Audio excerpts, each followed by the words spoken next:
You should see how they look. I beat the shit out of them once they open up the trunk. I was like, I got a show to do, man. Bah! Got out of there. Showed up here. How are you, man? How's your day? How was day 3? Stream's been pretty boring today because like hasn't been much.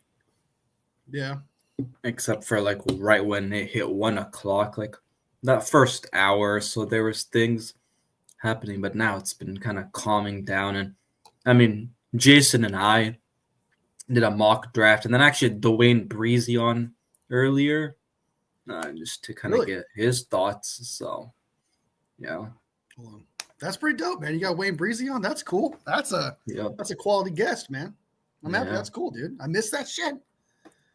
Just taking that's messed up. Oh, Jake, he just I think added his channel, so yeah, it should be up right now. Open up his channel too on a new tab, so I'm gonna share it with the rest of other people too. Yeah, what do you think of? I'm Wolfie, and today we're with 49ermedia. Let's go. Day 3 free agency. All right, what do you got? What you got? What are your thoughts about Robinson last night and then Trey Brown? All right. So at first I was like, I didn't like that signing at all. I was like 30-year-old guy, slow. You know, we kind of have Pearsall, Juwan Jennings, and Kittle kind of doing the 50-50 balls and stuff like that. But based on my research a little bit and what you said, which was a good argument, was like, you don't know if Ayuk's going to be back or not. I thought to myself, okay, that's actually a pretty good reason to actually have that security guy, someone who's proven to be really good in the red zone. Like I said, did a little bit of research on it. And I actually kind of like it just because of the security of it all, because you don't know what's happening with Ayuk, if he's going to be around or not. And he's really good in the red zone. But I still think we need like a deep ball guy. You still have Cowling, of course, but I wanted someone a little more for sure with that. But yeah, I guess you now have more of a security blanket, someone who's good at route running from what I've seen. I was just really deceived by that size and that weight and I was just thinking to myself, like, 30 years old, he can't be that. He's not getting any faster. Can he separate in route running? But apparently he's really good at route running, very good in the red zone, reliable hands. And for $9.5 million and only how much guaranteed? 6 or something like that? Yeah, there's like 6. Let me check. There's like 2-year deal. I think my thing is like, it's a veteran presence. Obviously, we don't know what's going to happen with Brandon Ayuk, like when he'll be back. And I mean, the thing is, otherwise your wide receiver room is so young, I feel like, too, because now you don't have Debo. And I still think they could draft a receiver. I do like Isaiah Hodgins, and I've been saying that pretty much in all the lives this week, but we'll see how the guy that's on our roster, Isaiah Hodgins. Because he's like a little bit of a bigger kind of receiver.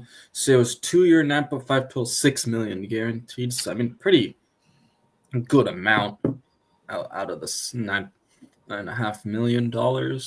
So he's probably going to make the roster for sure. Yeah. Like, I mean, he's going to be a back end guy that you'd have, and for $6 million, I mean, you probably get out of it next year too, for very cheap. Like, it's not gonna really kind of hit you hard. What I'm guessing, like the average would be $3 million then for the cut of that guy. So it's kind of that's pretty good. It's kind of interesting with the safety position though, because apparently they're bringing Juan Thornhill in tomorrow for a visit. So it's a little interesting that they're trying to still add more. And he's not a great coverage guy the last few years. Jake, you're here. What are you talking about? No one's here. You're here. Val's here. Relax. I mean, he wasn't terrible because he had like over a 60 run defense and overall great and can rush the guy a little bit. But I don't know. And he did. Fun fact: he intercepted Brock Purdy when he was on the Chiefs in 2022. Yeah. Solid. One in the house. Okay, I was thinking of Thronquil or whatever with the Chiefs. Like, yeah, that was the guy. I kept getting confused between the two. Like, yeah, I think it's a linebacker, the Tranquil guy. But yeah, I for some reason kept getting confused between the two. Yeah. Personally, it does sound to me that based on the priority we're putting at safety, I don't think they like any of the safeties in the draft. It sounds to me that they're not going to. And Or they're putting pressure on Jair Brown, like. That's a lot of money and a lot of commitment to put on someone just to put pressure. I understand one guy. I mean, we don't know what they haven't now signed Thornton like Juan either, right? So it's like we'll see if they actually sign him because, I mean, look what happened last year when they tried to sign the guy from the Jaguars, but yeah. I don't know. This kind of just tells me, just based on this safety search and stuff, like it's a priority. But it sounds to me safety is going to be like a 5th round, 6th round pick kind of type thing. Yep, thank you. I don't think we're going to get Makuba just based on because they've made no priority to D tackle. They've made no prior to D end. They've made no prior to offensive line in this free agency, which I don't blame them because it really wasn't. That's why I hope Aziz just sits out there the longest, even though like I obviously want him to get a job and like get signed by a team, but like I hope he just is there for on, and maybe we can get him on a bargain deal. Yeah. But I think, and like maybe Josh Uche, but what are your thoughts about the Trey Brown signing? That was the signing that every time I wake, I'm like, dude, for some reason, just I know something's gonna happen in the morning, right when I wake up, and then it ends up happening. But I don't know. I just I looked at his stats earlier today when I had time, and I was just looking at his stats. No, it's whatever. I mean, just a backup, probably just another. Yeah, it does seem like this team is prioritizing special teams to a really to a T almost. Like special teams is such a big deal for them this offseason. And if you really think about it, like I'm not trying to go a little too off subject here, but if you really think about it, there wasn't that many like this wasn't a very good free agency. I agree. Yeah. There wasn't that many great people out there. Milton Williams, he's supposed to be like a super stud or whatever, but he was kind of technically a depth D tackle with the Eagles. Yeah, I really can't think of like a really high priority, like the best of their position free agent when I was out there. Like if you really think about it, this was kind of a weak free agency where it's like almost good, like in a really good way for the 49ers to not go at it this free agency because no one really was phenomenal or anything in any way. Everyone else is kind of underrating signing. That's a great point because people are getting mad that we're not going out and signing people. This free agency class is not even that great, so that's why you also go through the draft when it's deep at defensive tackle. And I think Trey Brown, he's not great, like especially on the outside because I forget, but he was like giving 100+, I think, passer rating, but I think they move him in the slot as of right now. Obviously, that could change. I'm just basing off of that. Who's on the roster right now, which I feel like it's probably going to change. But to me, I see it more, hopefully, as a depth piece than like a special teams guy. And Jason and Breesy said this with special teams. Like, it's good that we're going after special teams. But my thing is, remember that season when we signed Ray McLeod, George Odom, Oren Burks? Oh, my God. It looked great for like a year. And then it kind of fell through. And I get it. Injuries are a factor because, when you have your starters, usually you have your backups on special teams. And then when those backups have to come in, then you're having to go out on the street and sign somebody else that hasn't been playing for a few months. Yeah. So I get it, but I hope I'm not like I'm gonna wait till we see how special teams is, I'm pretty ecstatic about preseason and the regular season. So, well, like Ray McLeod was working with I think Kendall Fuller signed with someone. I think. I don't know. I don't believe in this free agency too much. So I'm kind of glad they just spent. I feel like it would have just been a lateral move when it comes to talent. On the people that we released, and it would have cost us more money. I think there were some players, like you could like every free agency, there are some players that get released or whatever, or they go into free agency. They're good, but I mean, for the most part, there really wasn't a lot out. Offensive tackle is terrible. There's a few guards you could have got, but they ended up signing or got free. They either re-signed or they were franchise tagged. Will Fries was the best guard out there. He ended up getting taken away. Wide receiver, there really was no killer, amazing. Either they were super old or they were depth wide receivers. The has-beens or super old. Ravens taking up The DeAndre Hopkins, dude. Right Hopkins, now, yeah, like come on. all over F1, we got DeAndre. Dude, are you serious? Like, are you like, you swear it's 2020 right now? He's frozen. So, what's that? Am I frozen? Am I frozen? You were, but it might have been my Wi-Fi because the thing is had a power outage, and it like finally came back on a little bit ago. So I totally missed what you just said since it cut out. I kind of forgot what I said. Now you got me all. You got me in shambles now. But I think what I was talking about was free agency, and I was talking about how bad it was. I mean, for the wide receivers, Yeah, okay, I heard that. Running backs wasn't very good. I think that staying away from a lot of these free agents was actually very smart and very wise. And it looks bad now. Like if you want to take away the aspect of everyone we got rid of, but not adding anyone. If we didn't cut anybody, and we actually went after some of these high profile free agents, I don't know if I'd be as satisfied with those free agents. I feel like we would have overpaid for a lot of them, and I don't think I would have been as hyped. Right? Milton, I wouldn't have been. I would like. It's like he's more of a pass rusher than a run stopper. So I just feel like we got Hargrave 2.0 if we did that. Who else was a high profile? Javon Holland. I don't think I would want him. Yeah. I can't think of anyone else that's just like, oh my God, like who do you think the 49ers should get that would have been high profile? That would have been like a huge upgrade. Because I can't think of anyone that would have been because like even if we had gotten Allen.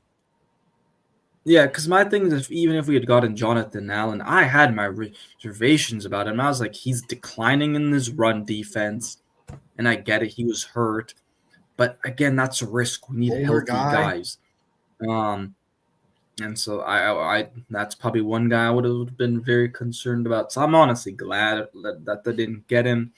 I was gonna say is, I think another thing and why people are so mad about this is the fact that they're not doing anything big. But if you remember, look what the Bills did a few years ago. Diggs. Right, they got rid of Stephon Diggs. They got rid of Jordan Poyer. Like they got rid of kind of their high-profile guys. And I get it. They didn't lose their whole defensive line like we have pretty much. But they've been fine, even though they went into kind of cap hell. For a bit. So, like, guys, we just got so early still in the offseason. We haven't even seen the draft. Well, if you really think about it, man, there's a lot of the good teams this year did not pick up a lot of free agents, like at all. Like the Eagles, they just cut a lot of guys. Then they actually signed anyone. Like they really honestly didn't get anything this year. The Eagles didn't. The Chiefs kind of did, but we all know they overpaid for a left tackle. Yeah, Mitchell, Mace, Moore. They got Jalen Moore, and then they got Fulton, and it's like okay, Fulton wasn't like that great of a corner, and they got Mitchell, who's like okay, like I'm saying, like they didn't really upgrade too much there, and they overpaid for a left tackle because they were desperate for a left tackle. Who else is a really good team? Like the Bills didn't really. I guess the Bills signed Joey Bosa. But outside of Joey Bosa, who did they get that was like Joey Bosa was a guy we wanted to get too as well. So it's not like we weren't the only ones that was going to try and end up with him. You know what I mean? So outside of Joey Bosa, who did the Bills get that was crazy? The Ravens, who did they get that was crazy? No. None of the good teams went out and spent free agency because I feel like they knew that they would have to overpay for uncertain players. Even they knew they had to play with people. They would have to pay players, overpay them for players who have caveats, like either too old or they had that one bad year, but they were good the 2 years before. There was no bona fide like, oh my God, this guy, dude. You know what I mean? Like, no offense to Azeez Ojulari, like I like his potential, but he wasn't very good last year at the end of the day. But he does have a huge upside. He's young. He's got a lot of potential, but you're not saying like he's the greatest thing since sliced bread kind of type D end. Joey Bosa, if he didn't have the injury situation, it's kind of the same thing with Dre Greenlaw. Like if he didn't have the injury situation, there is no huge Hufunga, for example, too. Oh, we lost him. But look, I'm divided in half. I've been cut in half. Ugh. Oh my God. Cut in half. But going back to what Juan said about Julian Blackmon, I wouldn't mind Julian Blackmon a free safety. I actually do think we're not going to. Well, now I think it's kind of like, because they've already signed safety, so I don't know if they'd bring him in. Already. Yeah. I like him, though. I like his potential, but I think he had a bad – didn't get injured for the rest of the year last year. He had a season-ending injury last year. But I liked him, but I don't know. And Rayshon Jenkins already burned a bridge with the 49ers, so they're not going to sign him. He is good, though, but they're not going to sign him. Mm-hmm. Also, why hasn't he got his money yet? Honestly, I don't know, but I've heard that he's going to get his money sometime in May. Wait, sorry, who? $7,000 says why hasn't Purdy gotten his money? Oh, yet? Purdy, yeah, okay. And yeah, I think. Mm-hmm. Go ahead. No, I was just gonna say, like, I think with Purdy, I mean, we don't know when it's gonna happen. I mean, I hope it happens during the draft, but we know how long it always takes the Niners. Yeah. It's just the fact that they're probably focused on free agency right now, anyways.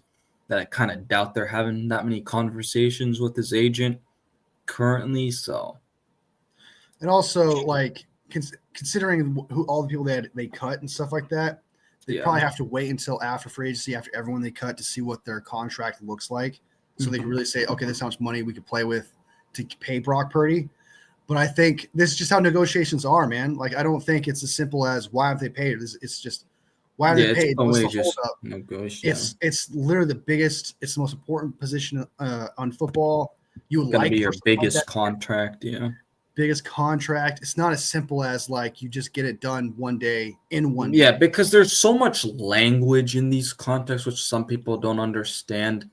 And then it's the fact that Parag Marathe, like, he's gonna have to figure, okay, this is our cap situation. How do we maneuver it, so that it isn't gonna be as big of a hit and stuff like that. And also it depends, what does Brock Purdy want? Because sometimes he's gonna want, remember, guaranteed money is the most important part to look at. Don't worry about the average, because everybody's like, oh my God, he's making $55 million on average. That's not what matters. It's the guarantees, because that tells you how much money he's going to make for sure during the contract. Even if how long he's locked in even for. If he's traded, whatever. So that's why that's important too. Real quick, they did also officially release Javon Hargrave and Malik Collins with the post-June 1st designation. So, yeah, that was like a few hours ago, but I thought I'd. Okay. I was wondering who the June 1st designation was at the end. It's good notes, Collins. I guess they've used probably better because $8 million, but I don't know. Also, by the way, I don't think Jacob Rendel's leaving because Josh Myers freaking had to sign with the damn Jets, and there's no other center I'd go after. There's no center left, all that's left is a draft, and there's only one center that has. Ladies and gentlemen, Jacob Rendel's your 2025. No, hey, that's not for sure. That's not for sure. You still have Zakel. You still failed off season, like Jason has been saying. Failed off season, just like. No. You still have options. It's not for sure yet. You still come on, we know. Come on, Wolfie, we know what it is. Come on. There's no. I'm telling you right now. There's no way that. I hope you're wrong. There's gonna be competition. There's going to be competition. I hope. All right. And Hennessy's going to have a chance. He's going to have an opportunity to get the dub and take it over the job. Also, right? I don't. Jared Wilson in the draft is someone that has high potential in fourth round. Kyle doesn't like rookie centers, bro. Come on, we know that. You don't know that. That could change. I hope it does. Anyways, what's so special about June 1st? I'm not actually entirely sure why it is June 1st. Is it because it's like the halfway kind of point of the year? It's just like something. It's just semantics from the NFL kind of type stuff. They have a special date for certain cut situations, probably. Because if you really think about it, June 1st is when everyone kind of established their rosters, and everything is kind of solidified from draft through free agency, and then after draft free agents. After June 1st, it kind of creates after June 1st, it can create more free agents coming out after June 1st. But the two that you get, because I guess you can still cut a guy June 1st, and then he would take that June 1st cut. It's just that you could also do 2 post June 1st things. Yeah. So it's just like a special date. It's really just semantics of, if you want to get a little bit discount by cutting a guy, you could wait till June 1st. But if you want to do a post June 1st cut, you get 2 of those. It's really just one of those things. It's nothing like with the release, you have the ability to just designate it like they did with Hargrave and Malik Collins today, even though they're releasing them now. Basically, what it means too is they'll be on the roster, I believe, with the Niners till June 1st, but then they'll go to their, be on. Yeah, they'll be removed from this the official roster. After that. So then it will be Collins, I think, went to the Browns, and then Vikings for Hargrave.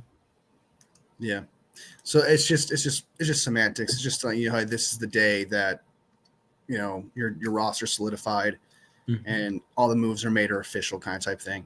And then if you want to get out of cheaper contract, if you want to get out of a contract, possibly save money with the June 1st cut, you can do that. So it's really crazy.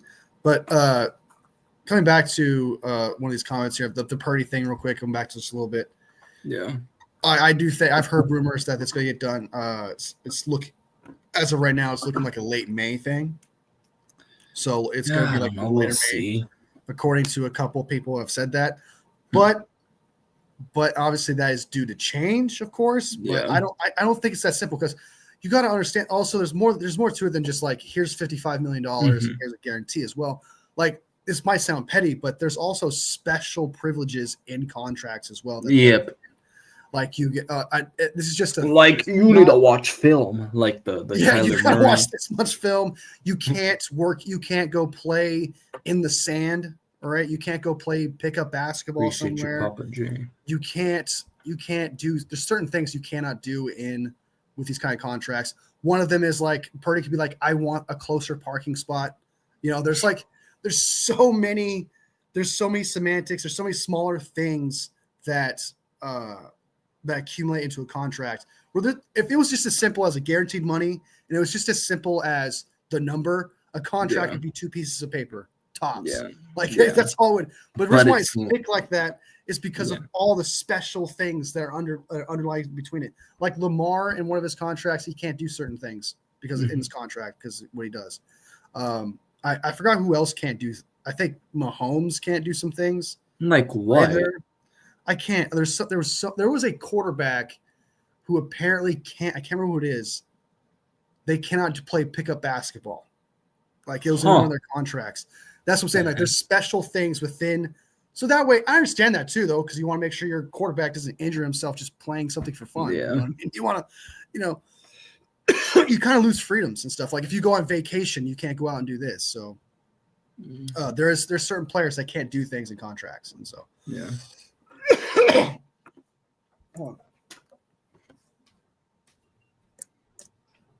I didn't know that was actually possible, like, to have stuff like that in the contract. Interesting.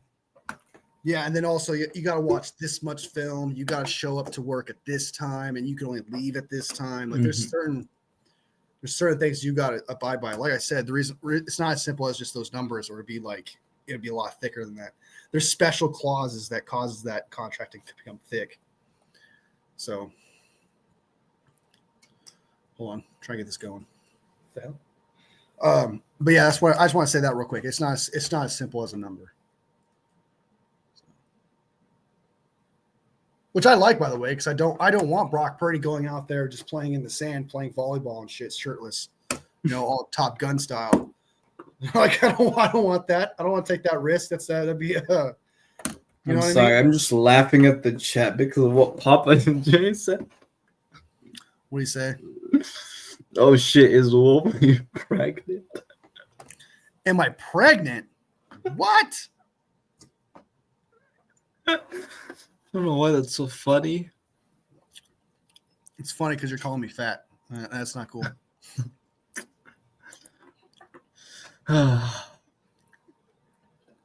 We're good. Sorry. Sorry. So I'm going through some of the other comments real quick.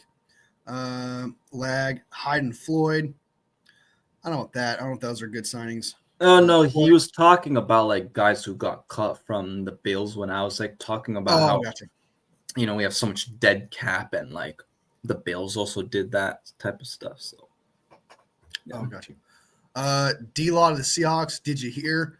Honestly, I think it's cool for them. I mean, that's whatever. DeMarcus Lawrence or whatever.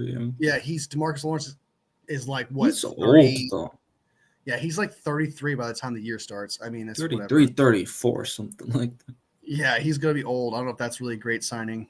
The Seahawks are in a lot worse situation than us, I think. Would you guys rather pay Purdy 50 to 60 million for 3 to 5 years or pay more friendly 35, 40, but longer like 10 million? I would take that 9 to 10 year contract. Wait, sure. Where's that Mahomes, $7,000. It's like way up there. It's like 6. What time? 4:40, 9 minutes ago. I would much rather do the 35, 40 million, but that's not what Mahomes is doing. Mahomes is he recently had an adjustment to that contract. Yeah, he recently had an adjustment to that contract. Would you guys rather pay Purdy 50, 2 to 5 years or more to 9 to 10 years. I think 3 to 5 because there's so much risk in that like 10-year contract. I mean, look at baseball players, bro. So I expect Purdy from 25. I expect Purdy at age 35. And if we're only paying him 35, 40 million in this what if scenario, perfect fine. Because that's what I'm saying. I would take the 3 to 5 years. Oh, okay. Also, there's no way this would happen. So you would take the 3. I know this is totally like a not gonna happen thing. Yeah. But I would rather take the 10-year. No, because the thing is, 9 to 10 years, there is so much more risk. And it's not just about the play. Like, I don't even want to mention it because I don't want to put that juju out there. But, yeah. You know, but anyways, then wants his best possible draft for 49ers. Trade down. Get Derek Harmon in the first. Like that. Get Jack Sawyer.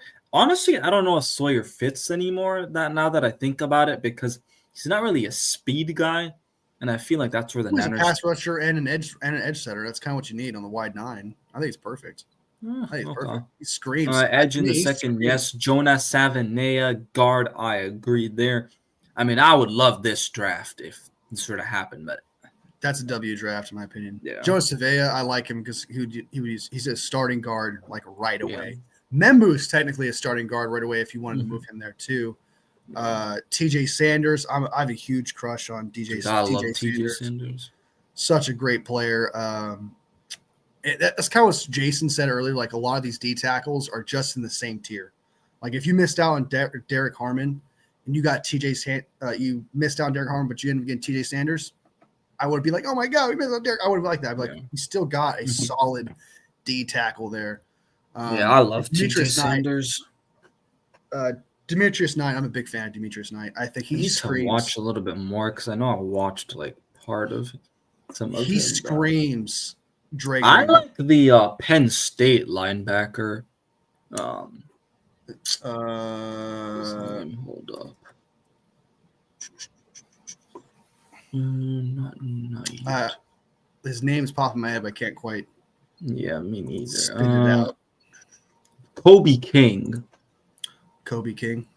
Yeah, from Penn State. What I was gonna say is, so you weren't here when this tweet was there, but one of the Niners guys, Akash, says basically like George Odom has a $1 million guaranteed due on April 1st to his base salary if he's on the roster, and so if the Niners do add a Thornhill, I think you're gonna be on point with us cutting George Odom, but we'll see if that happens. So surprised they haven't done it already with Grant. And they would save 1.441. Maybe they'll do it if they sign, Thornhill. So Like I don't understand that. I know I like Odom as a special teams guy, but I just feel like you filled your special teams up with, and you don't want 5 safeties on your team. You only want 4 tops. Yeah.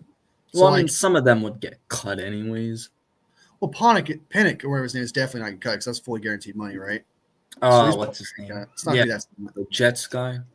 Yeah, I think maybe Richie Grant you could probably get away because I think his contract was relatively cheap. Yeah, it was like 1.5 mil, I think. I've got a feeling. I just got a feeling that we're not getting a safety in the draft. I just got a feeling. It just Yeah. I mean, just based on Well, how okay. we're pursuing. My thing is, I know everybody likes Andrew Mustafa, right? And I do too. But I could see why the Niners aren't maybe going to Makuba, draft a safety. Sorry, Andrew Makuba. What did I even say? you said Andrew Mustafa. Oh, You mixed them together. oh It's my all right. god. Okay. What I was gonna say though is I think Michael Nose. the safety room is already so young with Jair Brown and Malik Mustafa that, and even Richie Grant's young, Pinnock is young, that I think it's better that the Niners don't actually draft a safety now because you need that veteran presence. You don't want to make that core like extremely young. Where I'm fine, like again, these guys that they've added in free agency are young, but I'd still put them at like the veteran status compared They're to like technically in their Mustafa and prime, Jair as Brown. people would argue. They're in their prime age. Like Yeah, so it's like 25 and like 30 is like their prime yeah, age. so I'd be fine if they don't take a safety, and I could see why the Niners may not take a safety in this draft because they already have again 2 really young guys that are going into their second or third year. So Yeah, I agree with that. And also like Pinnock and Grant are not slow. They're one of them. yeah, I think Pinnock's Pinnock I runs a think pretty fast 4.49. actually. Yeah, he runs a 4.49, which is free safety speed. Grant was a 4.52. I know. I think I will bet on it. I'm willing to bet they will probably use a safety pick if they were to use one in the 5th round on. I think I've got a feeling just based on because look at who they picked up, right? Stop and look at exactly everyone they picked up real quick. They picked up a wide receiver. They picked up a tight end. They picked up technically a running back by giving Mason a tender. The only way that changes And is they then actually Patrick Taylor Jr. as well. They brought right, back. and then Patrick Taylor Jr. So running back's been solved. Tight end theoretically solved. They're gonna still draft a running back though. I mean, there's no way you don't in this deep class. I hear that like that's possible. Like it's such a deep class, but it's like their running back room is kind of set up now. If they I like mean, a the guy Niners always have so many running like backs that's though going to during happen the in the 4th offseason, round. right? If that happens, it's going to be in the 4th round, 4th or 5th round. I feel like that's what they're going to do. Yeah. But now let's go back to the defensive spot. They picked up no DNs. They picked up no D tackles. Yeah. But they did pick up, whether you like or not, a linebacker in Griffin. Okay, I know he's supposed to be a special teams guy, still a linebacker. They picked up 2 safeties. One of them could play corner, right? So they literally addressed every single need, sort of like with low risk, high reward kind of type signings, except DN and D tackle and guard. Shit you not. I'm willing to bet they're going D tackle, DN, guard. They are going to go full on trenches in this draft because that's what that screams. I think they'll still draft a receiver, but later. Yeah, like that's the 4th round on. But yeah, no, I agree. Like the first 3 picks, tackle, first 3 picks will be trenches.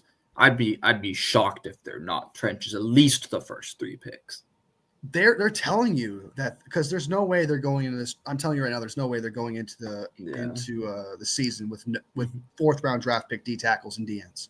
They're going to use the 1st, 2nd, 3rd, and the last other 3rd on trenches, and the rest they'll probably use on running back, wide receiver, or whatever else they feel like is best player available at that point. But I'm telling you, I'm so confident in that. I'm so confident they're gonna go all out with their first 4 picks on the trenches. That's what I think is gonna happen. Yeah. To answer this question real quick from Juan about Jason Pinnock, yeah, his coverage you get last year wasn't great, 45.5. He's decent in the running game. I mean, and the year before that, he was at 64.8. I'm not sure if he just didn't play much. I mean, let's see. He had 976 snaps. Actually, that was pretty good. I don't know. Maybe it was just the Giants. Again, it's the Giants. I think he could possibly get back to, his 2023, where he's he's one just back here. a little bit over 60 grade, which is solid enough. So, well, Grant was Richie Grant and Pinnock all had bad years last year, but the year prior to that, they were phenomenal. Yeah, exactly. So maybe like I said, low risk, high reward. And they're going to be cheap anyways. So yeah. And they're good at special teams. If at the end of the day, if they're not good at those jobs, you got two good special teams players right there. Yeah, exactly. Michael says Hurt CMC could be next traded. It was on Grant Cohn's live. So that's the problem. You went to Grant Cohn and you heard Grant Cohn say, yeah. And the problem is there's this straight up clown. I forget what his name is, but he's on ESPN or something, and he was the one that actually originally said, "Oh, the Niners should trade CMC and they are not blow it up, guys. The Niners should not sign Brock." I listened to Chase Sr. today too. I saw him say the Niners should not pay Brock Purdy because they're in a rebuild. I'm like, I'm literally blocking. He's losing. He's losing. Yeah, he's slipping a little bit. He called for a Brock Purdy to get signed. Well, just go back to real quick. Yeah, okay, Ryan Clark, thank you. Let's stop. Okay, this is what's frustrating. The source of the CMC rumor thing, you got to go back to the source. It wasn't because Grant Cohn and Grant Cohn. I'm telling you right now, Grant Cohn's not a source. Yeah. One player. It was one Ryan person. Clark. Someone from mainstream media could say this guy should get traded. On Grant Cohn's live, he'll say, "Oh, this guy's getting traded." That's how he works. It's just about getting the views. But I don't want to go on there and talk about that. Yeah, I'm just going to say real quick, though, the thing is, remember, it's the offseason. What do people want the more of? And I get free agencies going on, but people want clicks. People want attention. That is all. He's saying I heard CMC's getting traded possibly. There is no source to that. The source of that is – hold on. The source is Ryan Clark. It is Ryan Clark saying – I think they should trade CMC. That is the source of that rumor. Exactly. That is not a source. That is just someone saying, I think this should happen. It's someone's opinion. It has nothing to do with, they're accepting phone calls for CMC, so they're going to trade him because they're actually in the negotiations of possibly trading the guy. There's nothing like that.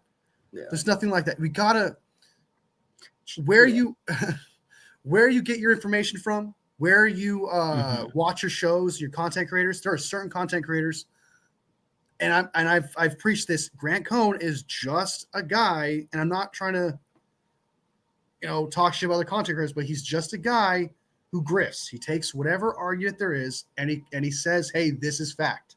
Mm-hmm. So you shouldn't. I don't know why you're in his live, Michael. I don't know why you are and taking that as gospel, but it's literally just taking whatever potential content you can and then turning it into something more than it actually is. Because it's content. Because guess what? The thought of the 49ers trading CMC is big news.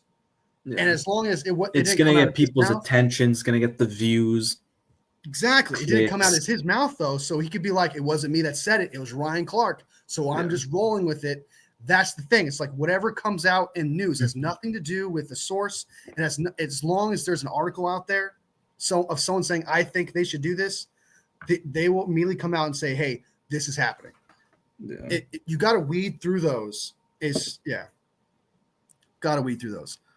And I think it's ridiculous that, I wouldn't.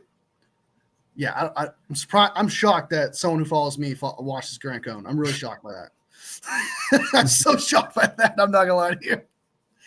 I literally only follow him just to see how funny of the headlines he puts, but I never read or actually pay attention to that stuff. But anyways, yeah, he's really just he's a jokester. He's a grifter. He's someone you watch for entertainment. He's a mainstream media type, but for the 49ers kind of type thing. It has nothing to do with the source, has nothing to do with reality. It's really just what are people talking about now and how can I spin it? It's like I have a hat. I have a bunch of names on the Niners, or I'm going to pull a name out. Oh, CMC. You know what? He's coming off an Achilles injury. We don't know how he's going to be. maybe we could trade him. All right, let's write about that. That's basically what the media does in a nutshell. And they're taking the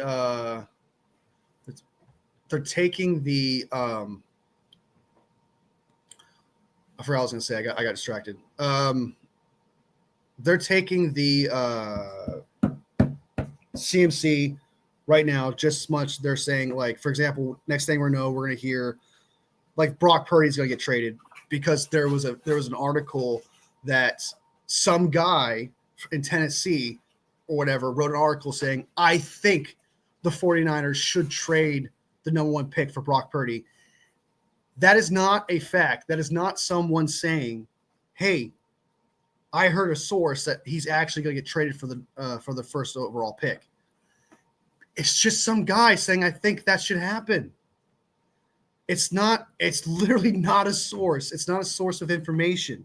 And I get frustrated with that stuff sometimes where it's a conversation. These are all conversations, right?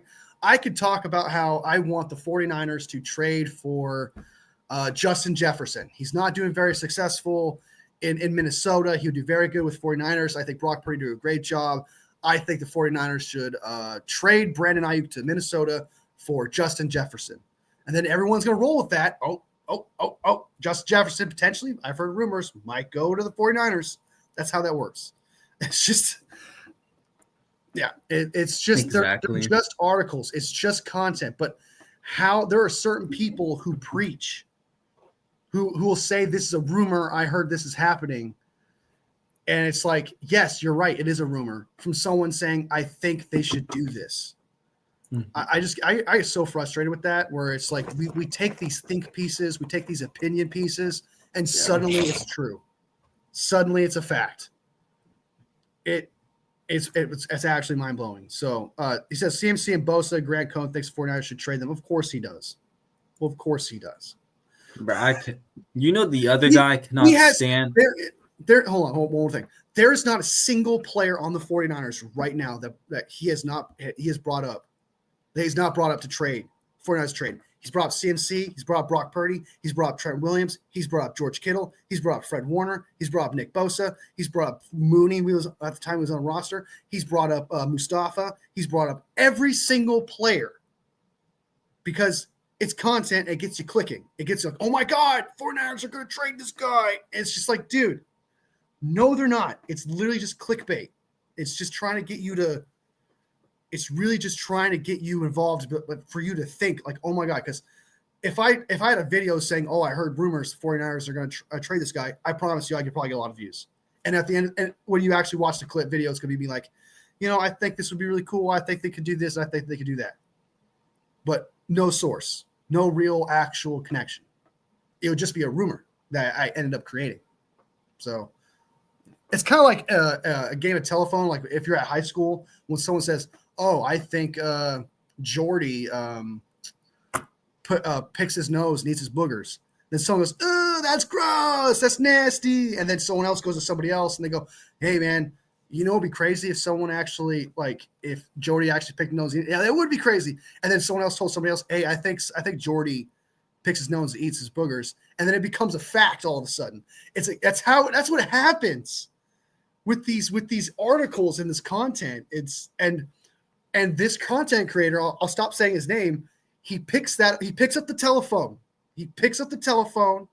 And he starts calling and starts saying, hey, I heard rumors that Brock Purdy's going to get traded for the first overall pick.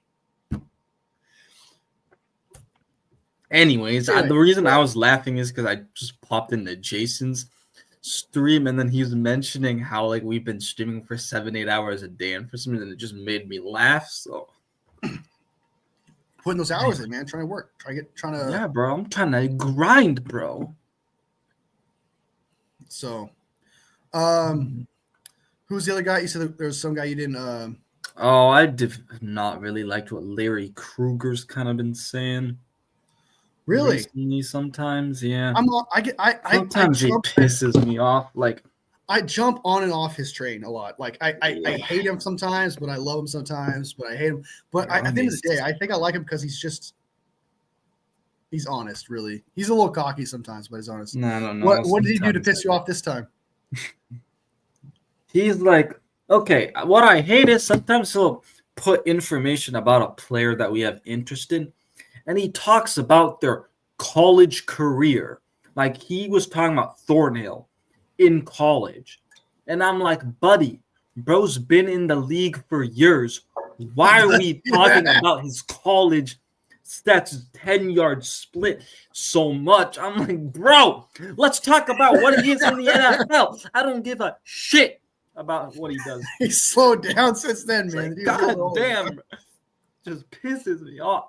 That's what he said about, and I'm not trying to turn this into it because again, I'm on and off about Larry Krueger. Right now, I'm a little on about it with him because I don't hate him right now, but he does do that. Like he talked about Russell Wilson.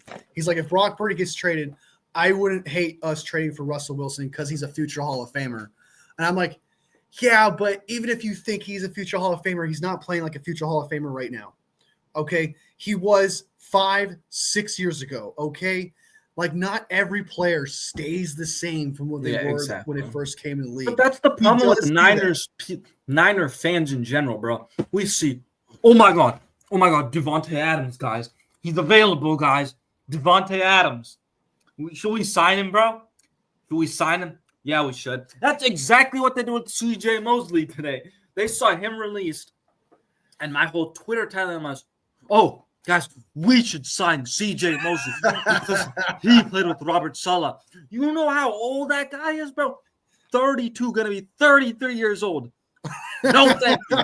We need to get younger. Remember what John Lynch said. It's like, God damn, younger. I'm on board with that. I really am. Like, attached. We just because of their name. Just Papa J, name. You missed me standing up, bro. Yeah, he got pretty passionate about it. I don't think I've seen you that passionate before ever, to be honest with you. But yeah, I agree. I think people get caught up in names too much, man. Like Devontae Adams, 32 years old, dude. Yeah. Like he might still be good, but he's gonna be like Cooper Kupp as he is now good.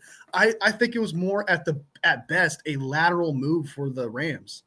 You know what I mean? Like it was kind of like when they signed Allen Robinson. He was good at one point, but when they signed him, I was like, he's not good anymore. I knew he wasn't going to be good for them when he signed with them. So I actually thought it was kind of wild that people are like, I even made a short going. My short was reaction to Devontae Adams signing because everyone's like, yeah, it's so crazy. And I go, oh my God, it's so divine. I don't give a fuck. I was like, I don't give a shit because I don't care. Like that's not like you swear like they traded for Justin Jefferson or Jamar Chase. You swear they traded for like 27-year-old Devontae Adams. Like I am not concerned. I am confident Lenore can keep up with 32-year-old Devontae Adams. I'm confident. I am too. Green could do that same exact job. I'm confident. I'm not worried about them whatsoever. We do tend to get. I'm sorry, I just had to get into that crazy like stand-up mode. Yeah, I haven't seen that before. I haven't seen anything like that before. But sorry, I was trying to impersonate some Niner fans. God, what up, Terradome in the house? Stream went in the morning. I know you were doing a morning stream, Terradome. So hope that went well, man. But good to see you. Send him an invite to this live, man. Yeah, Terradome, if you want in, man, let me know and I can. Yeah, I just got out of Terradome. I was going to join your live earlier today and then join his, but I got called into jury duty. But I got dismissed, and so man has been. Wait, so do you not have to go the rest of the week?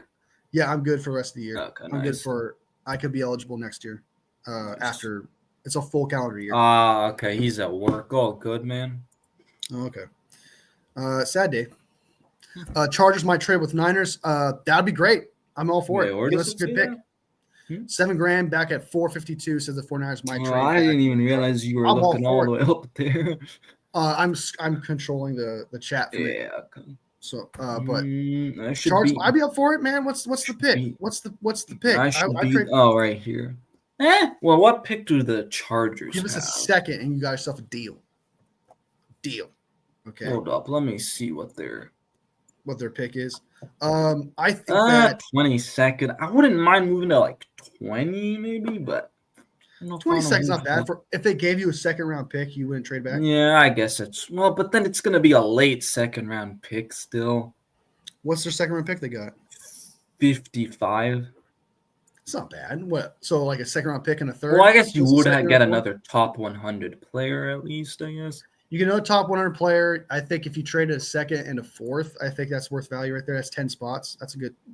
That's 11 spots. I mean, so yeah. But I went there with my raggedy ass shirt and my raggedy ass shorts and my raggedy ass shoes and my raggedy ass hat. So hopefully that'd be like, this guy's ghetto as fuck. So let's not take it. Let's not get this guy.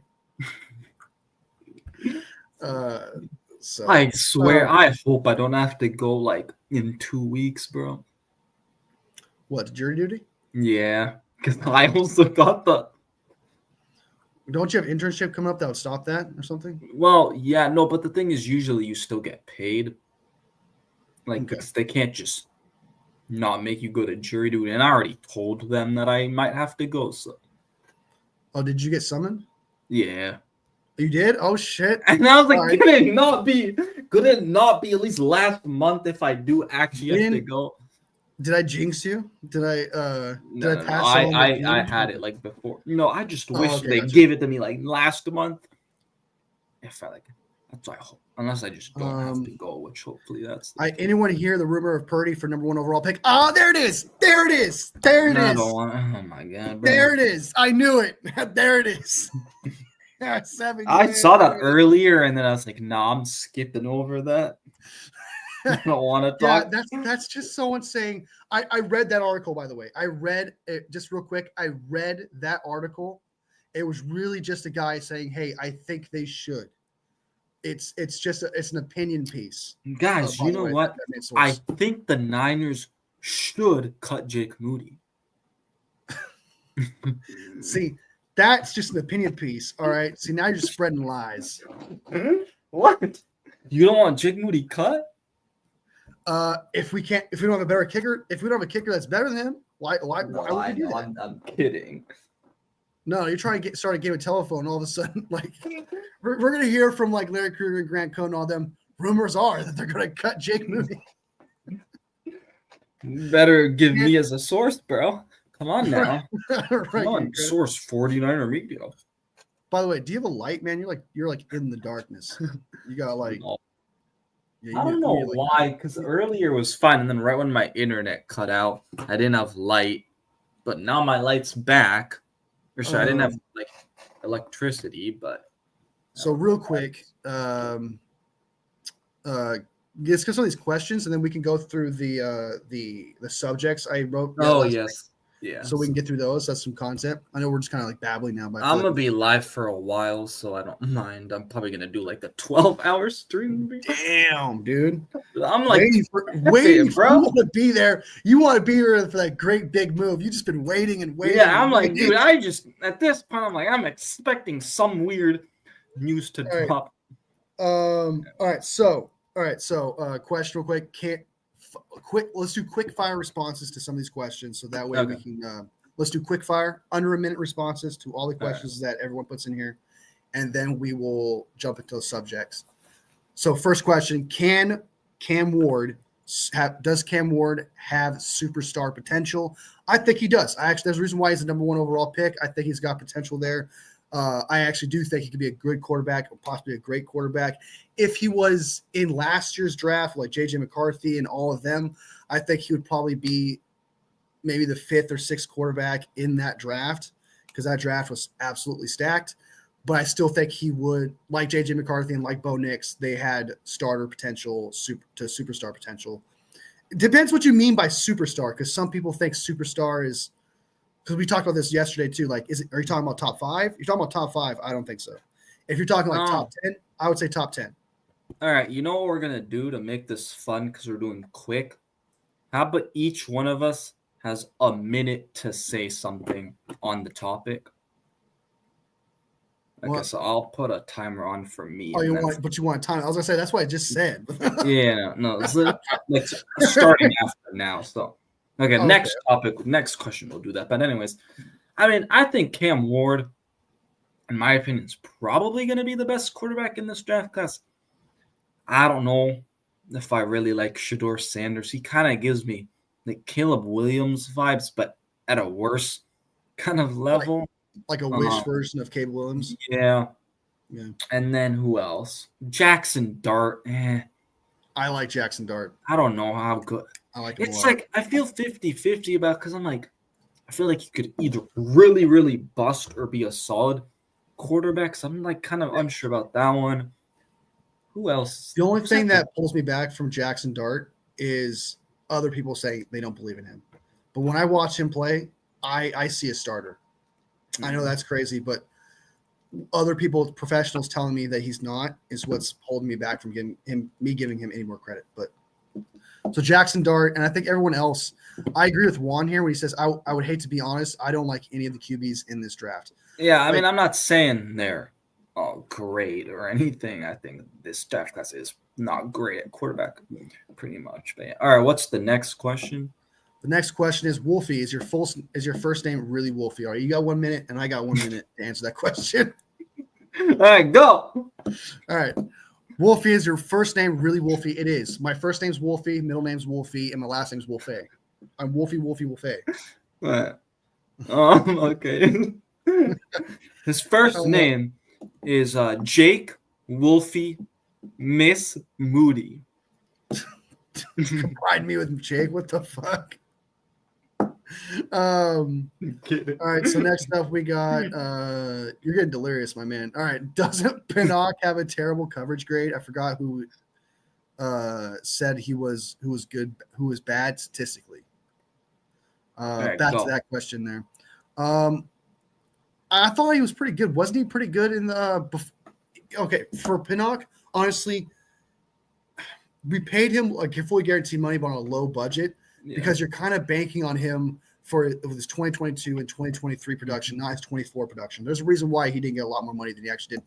If he played as good as he did in 2022 and 2023, I promise you he probably wouldn't end up signing him just for that reason. And he plays special teams, so he kind of solves that issue. At the end of the day, it could be worse. But I promise you he's going to be on this roster, 53-man roster. So go ahead. What was the question again? I totally forgot. Doesn't Pinnock have a terrible coverage grade? Yeah. The guy who said that was bad statistics. Yeah, okay. So Jason Pinnock, the new 49ers DB, right? Mm-hmm. He did not do that well in coverage last year, but sometimes players, when they're on a bad team like the Giants, just don't play as well. I think just their whole team as a whole wasn't great. I think with Salah, hopefully he's going to be more special teams anyways, but I'm not super concerned, especially because it's going to be pretty low cost anyways. So, yeah. So you're good there. Well, you got to look at it this way, man. When you get players off bad teams, you can seriously take advantage of the reason why they're bad is because they're on a bad team. For example, here's a good one. Here's a really good one. Zach Bond. Zach Bond wasn't that great with the Saints. But yet he's apparently a all-pro when he plays for the Eagles. So if you're in the right situation, you could really take advantage of someone's talent. And so when Pinnock showed flash in 2023, if you give him a good defensive coordinator and you like Gus Bradley, someone like that, really coach him up, probably knows how to use a guy like that, probably set him up for success. I mean, I'm pretty confident because one bad year doesn't define you. And these two guys, Richie Grant and Pinnock, both have had one bad year. Mm-hmm. Grant barely even played really, so I don't really count. I think he started one game. Yeah, so it's Falcons last year. Yeah. So and that's just because Justin Simmons and Jesse Bates took their spot. And no matter how good Richie Grant was, those two safeties are definitely going to take his spot. Yeah. So it's possible he didn't even lose his talent or he had a bad season. It was just because he didn't play. Yeah. I saw Kranz video says he starts with, I like this idea. Of course you do. Yeah, hey, Cone, I still don't know why so much people still like him. Yeah, a lot of people still watch him and stuff like that. All right, let's get away from the content creator. Yeah, we'll get away from that real quick. But I want you guys, I'm not going to snitch. But there are a couple of my Wolfpack, man, my fellow Wolfpack that watch me, and I know they watch him. I want to throw it out there because I've seen you in there. Wait, so you watch? Back when I used to watch, because I tend to watch. I recently given up on watching him in general just because I don't stop. But I used to watch everybody because I like to hear everyone's even takes I don't agree with, so that or do agree with. So that way I have all the opinions from both perspectives. But as of like start of like last year, I think I stopped watching him. But he recently had a 4-man show. Like he had like 4 people on the show, and I went to go click on to watch one of them, and one of them was on there, and I was like, "Oh, I see you.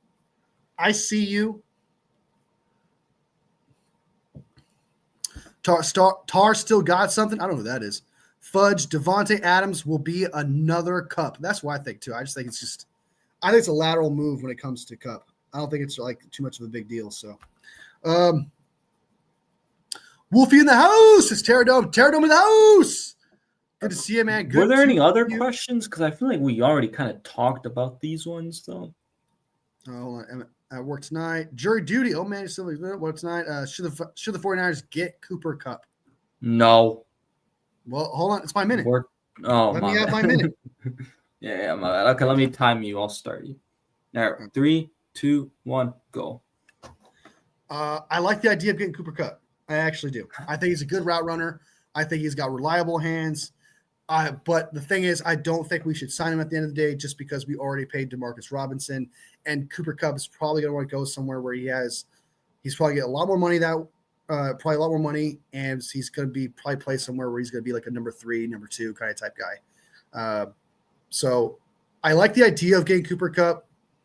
I really do, but I don't think we should at the end of the day just because we already got Demarcus Robinson and he's going to ask for a lot more money, and he would be like our 4th wide receiver, not even our 3rd, 2nd, or 1st wide receiver at the end of the day. So, because he is older, not as nimble as he used to be and stuff, but he's got reliable hands. He's got some reliable hands, and he's good for at least 3 or 4 routes on a snap. So, all right, that's my. That was not a minute. It literally was. Go. It was okay. Anyways, so I'm saying no because he's older, and what do we want to do? Get younger. That's my simple answer. But didn't we sign Demarcus Robinson, who's young though? Yeah, and we signed him too, who's 30. I mean, he's not young. But Kupp's also been injured a lot, bro. Best ability is availability, and we don't need another receiver that's injury prone. I'm sorry. And that is something it's people with that name recognition. Do you want me to do the whole stand-up thing again because Papa J missed it? Like, do it. Okay. Do it, guys. I want to see that pass on Cooper Kupp. Oh my God, guys! Cooper Kupp just got released. Should we sign him, guys? Should we sign Cooper Kupp, guys? He just got released, guys. Cooper Kupp just got released. No, it should Thank be like you for listening to my Marshawn Lynch has been a free agent for 10 years now. Let's go get him. Marshawn Lynch. Oh my God. Thank you for listening to my TED Talk, Papa J. Terrell Owens, T.O. still wants to play in the league. We do have 50. Owens on our team, though. All right. Will the Niners get biggest name in free agency either now or later in the future? No. Yeah, Azeez Al-Jurari may be the bigger name if they get him, but I don't think it counts as a biggish name. I don't think we're even going to trade him for anybody, to be honest, dude. I think that with the 11 picks, with the picks we got in the draft, the picks we're going to get next year, and potentially hopefully a better free agency next year. So, no, Papa J, no. See, I wouldn't mind having him. No, stop it, people. You are addicted to his name. If his name was Jimmy Garoppolo, you would not want it. Okay? His name was Jimmy Garoppolo. You're snapping over here. That's absolutely hilarious. Do you guys think they still would have released Floyd if they had known I like this Joey Bosa? Real quick. We should sign Cooper Kupp, release his ass to give him false hope. Damn. JCK is his biggest hater. hate the way that you walk, the way that you talk. Bro, I do love saying poopy cup. You all are killing me today, man. God damn. All right, here's the next question. Ready?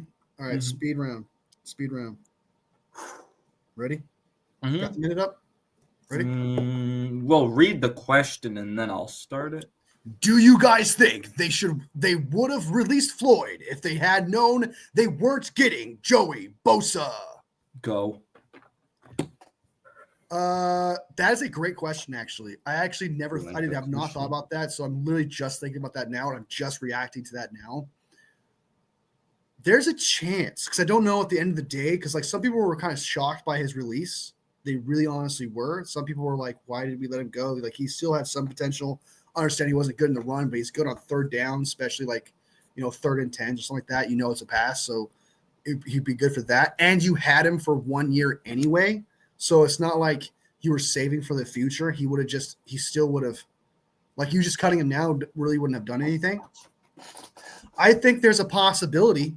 That's the only thing I can say, because I don't know for sure, but I would definitely give my answer to that is it's a possibility, because it doesn't really entirely make sense to cut someone who has 1 year left on your deal, who's relatively cheap, where you're not signing big free agents or anything like that, and who actually was effective. So there's a case to be made that they did that. Go ahead. -5 seconds. You only get 55 seconds. -5 seconds. What took so long with your alarm? Damn. You got 54 seconds, 53, 52. No. What? I haven't even. Okay, start it when I speak. All right, go. Ready? Yep. All right. Good. I think, honestly, I actually did talk about this earlier too, but I think that if the Niners really felt like they were actually going to get Bosa, wouldn't they have gotten Bosa and then released him instead of like releasing him before? It's like I felt like they felt pretty confident if they were going to release him and like got him. And so it was kind of weird, because also like after yesterday, I was like, okay, maybe they do get Joey Bosa. But then it took so long till the news finally dropped to where I was like, I don't think we're actually going to get him. And the amount of money he got, I wouldn't have paid him that. I think that was too much. We can try again next year anyways. It's a 1-year deal. But I think they were going to – it seemed like it was just cutting him regardless, I feel. Yeah, $10 million was kind of like the threshold. Like, I understand that being the threshold there. But I do think it's – real quick, I think it's ridiculous for him to be like – because the rumor is that the 49ers offered $9.5 million. Joey Bosa, I've seen 10. $10 million? Well, if it's $10 million, regardless, he said fuck you to his brother over an extra couple $1 million instead of playing with his brother in a legacy move. Because potentially, from who we draft, we might not be interested in him next year. Especially the problem is people get so hyped where the media hypes them, everybody up, because they think they know what the player's thinking, and they're always wrong. Because they're like, oh my God, he gets to go home and play with his brother, like in California. But it's like sometimes everybody's just speculating that. Everybody's guessing that.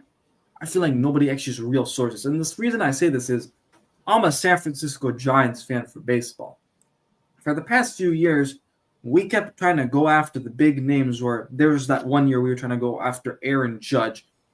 And my sorry ass fell for it, because I kept hearing reports that did you just look out a southern accent there? He wants to go home. He wants to go back home to California. That's why it would make sense for him to come to the Giants. And I'm like, okay, yeah, he's going to be a Giant. And I totally fell for it. And then I was in pain and tears because it didn't happen. That's exactly what it felt like with Joey, in terms of like, people didn't actually really know what he wanted. So, yeah, apparently, I don't know if this is true, but apparently he was gonna sign with the Niners, but then the Bills gave him a bigger offer. So then he was like, okay, I'm gonna go to the Bills. Wow, what a douche. Dude, we know the Bosas want their money though. Like, come on. Yeah, but just a couple mil, like you got paid the big. Yeah, but there's no tax. It's like you haven't gotten the big bag already. There's no tax in Florida though. So what? It's not like you've. But he didn't go to Florida. He went to the Buffalo Bills. You went Or to a place where sorry, they do wait, charge I you don't know, tax. but I'm pretty sure the tax is still low there in Buffalo compared to here. Well, I'm sure it's lower, but you still get taxed. So Yeah. I don't know. I think it is ridiculous, dude. If Joey Bosa never got the bag, right, and this is the most he ever could get, I totally understand. I'm like, okay, get every possible dollar you can. But you've already gotten the bag already. You already have guaranteed money that you're going to get every single year from that cut. It's just, I don't.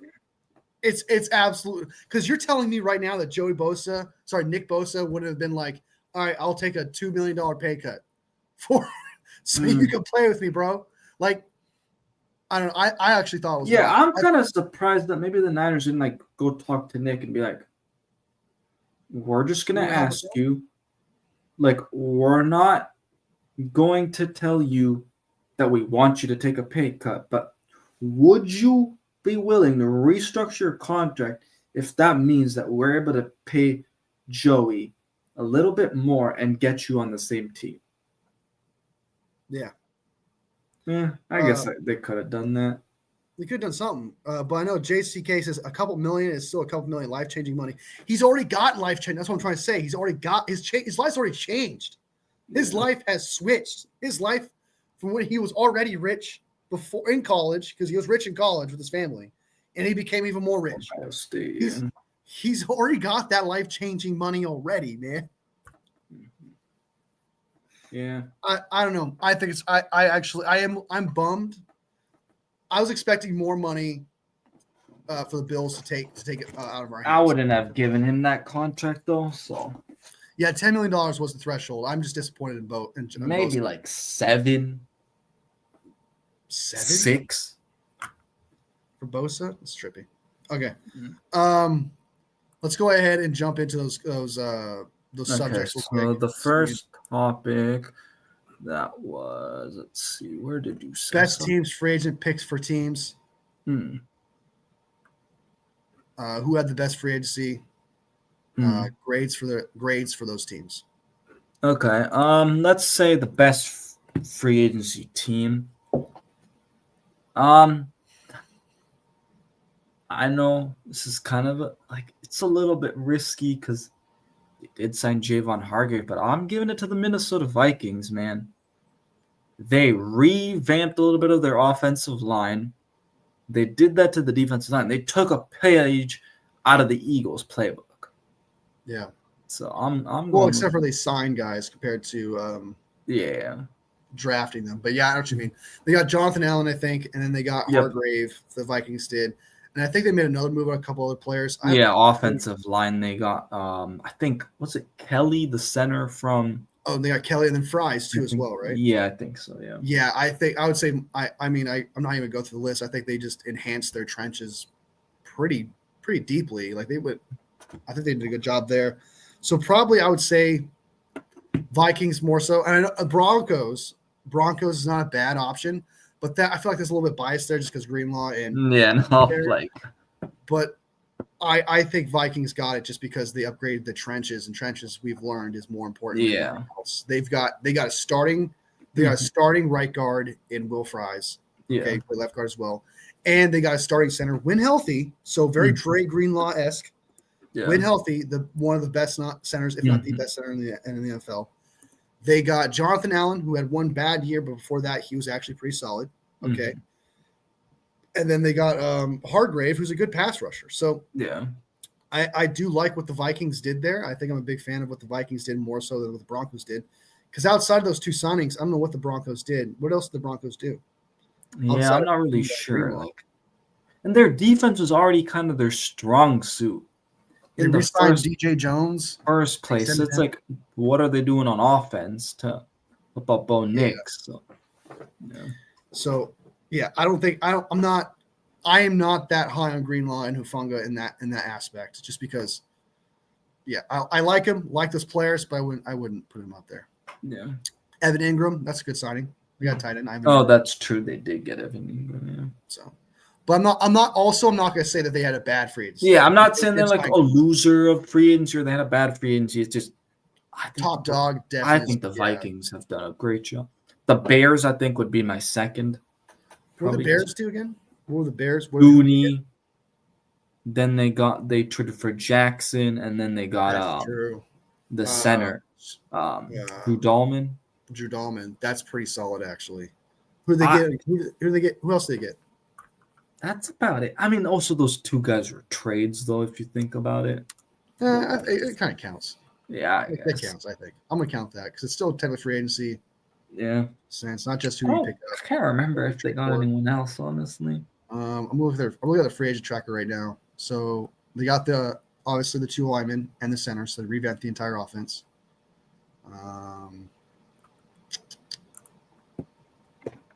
They didn't get Tom Brady. Okay, so Jackson. They got Grady Jarrett and tight end Durham Smith. I don't want Smith, but Jarrett might be a good underrated signing from the Falcons. I know he was solid last year, but he's an older guy. But, I mean, if you want to go based on what he did last year, that's a pretty good signing. I don't know. I think, you know what? I might switch over to the Bears here. Huh? I think I might switch over to the Bears, who had a better offseason. Okay. Just real quick. Titans are signing free agent defensive lineman DeMont Jones to a 1-year, $10 million deal. Okay.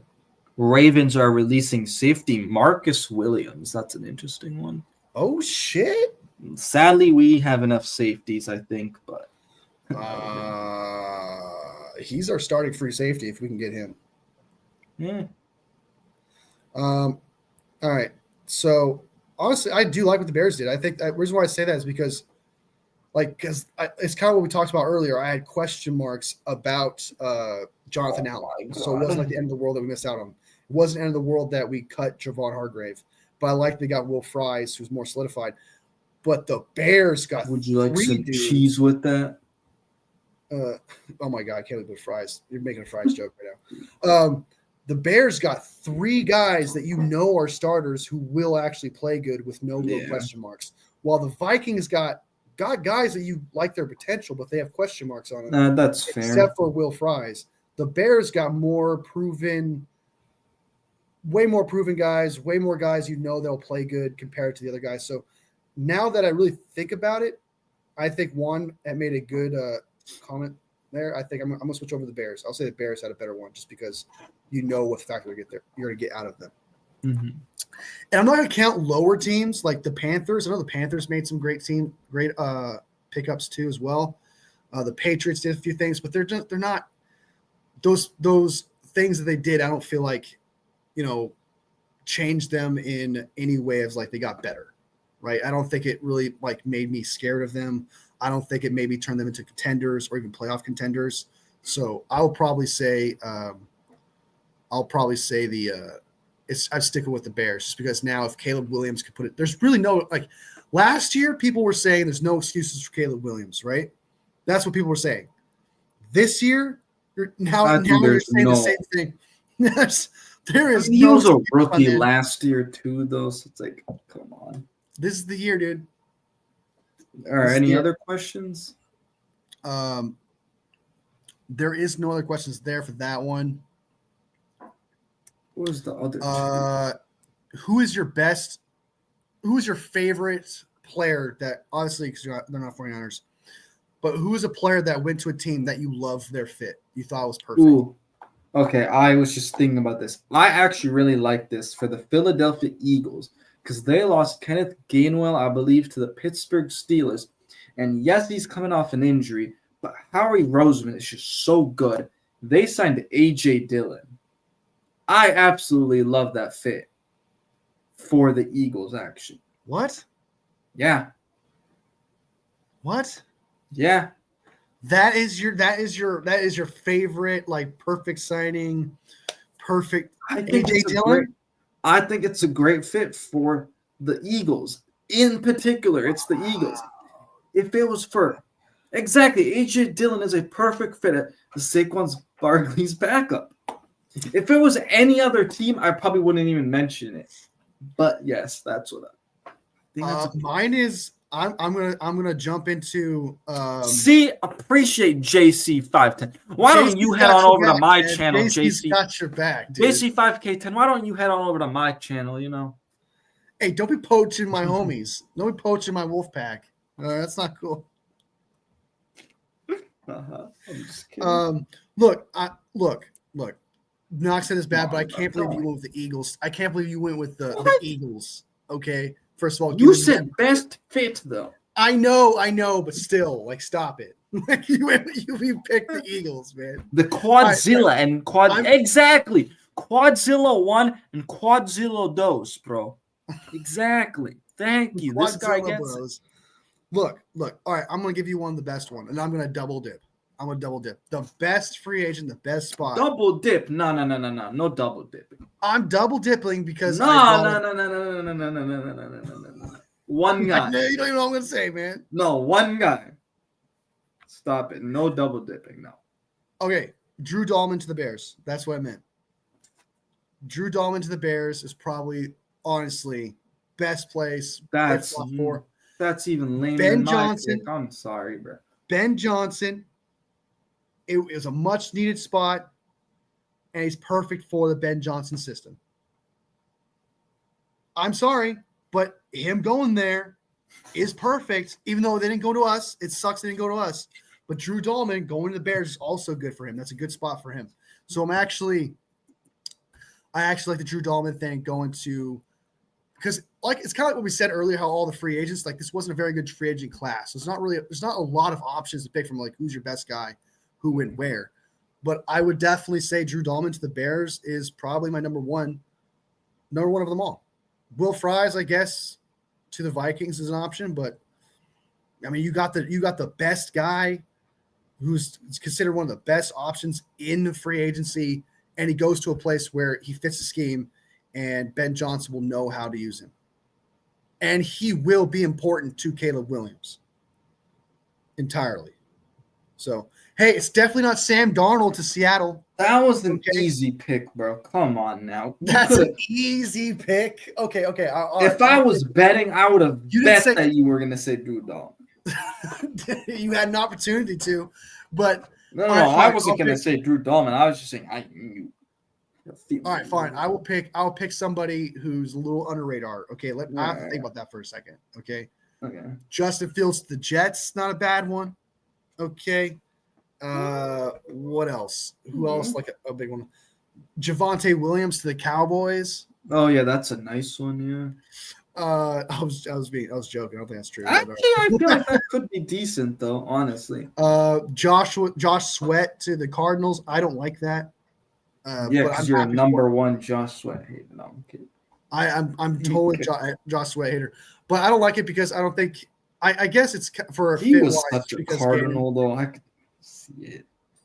You think it's a great fit? You think that Joshua Sweat do great there? No, I just think I could, like, if I was actually predicting where he was going, like, the Cardinals would have made sense. Okay. And I think it makes sense to me. Well, breaking news: the Texans are signing veteran defensive end Casey Toohill to a 1-year deal. Okay, that's the fit. That's the best one right there. Oh that's my God, the fit right there. So, here's one.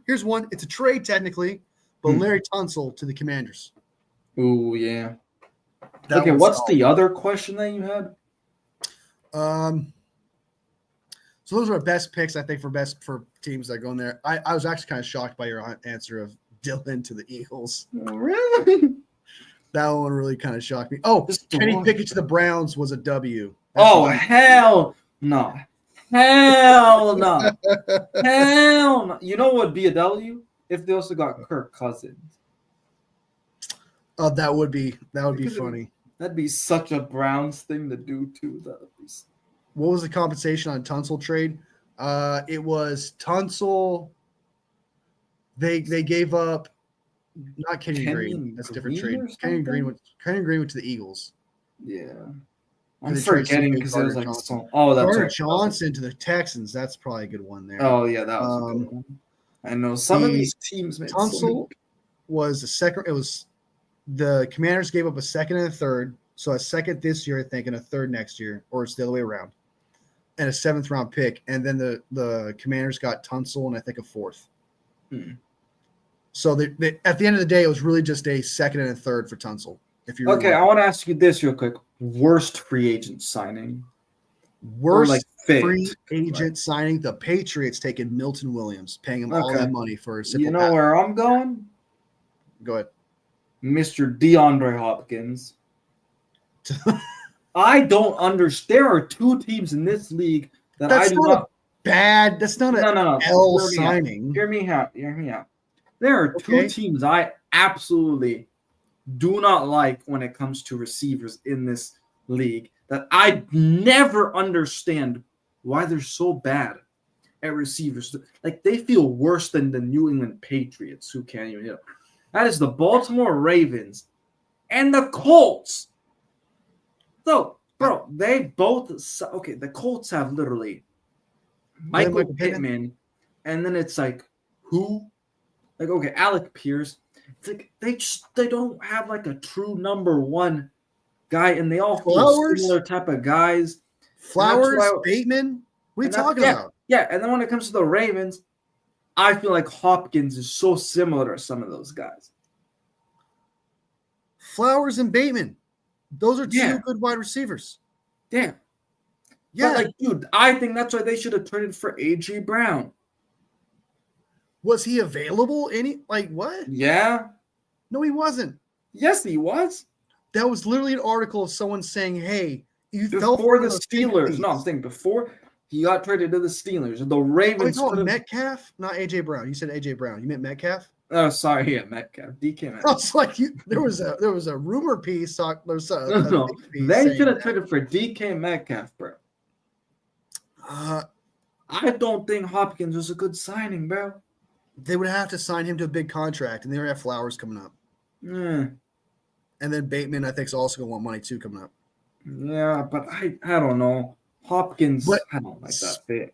I don't like it. Like I said, I don't think it moves the needle or anything like that. It doesn't change the game whatsoever. You know what I mean? But like, I don't think it's like that's bad that he went there or anything like that. What I think is a bad signing. What I think is a bad signing actually is trading for DK Metcalf actually onto the Steelers when you don't have a quarterback. What are you doing? That's what makes it bad. It's not the fact that you just trade for DK Metcalf, who I think is overrated, by the way, but not bad. He's not a bad wide receiver, but he got this frame where it seems like he's supposed to be A.J. Brown. He's not A.J. Brown. He's not good as A.J. Brown, but he's like discount A.J. Brown.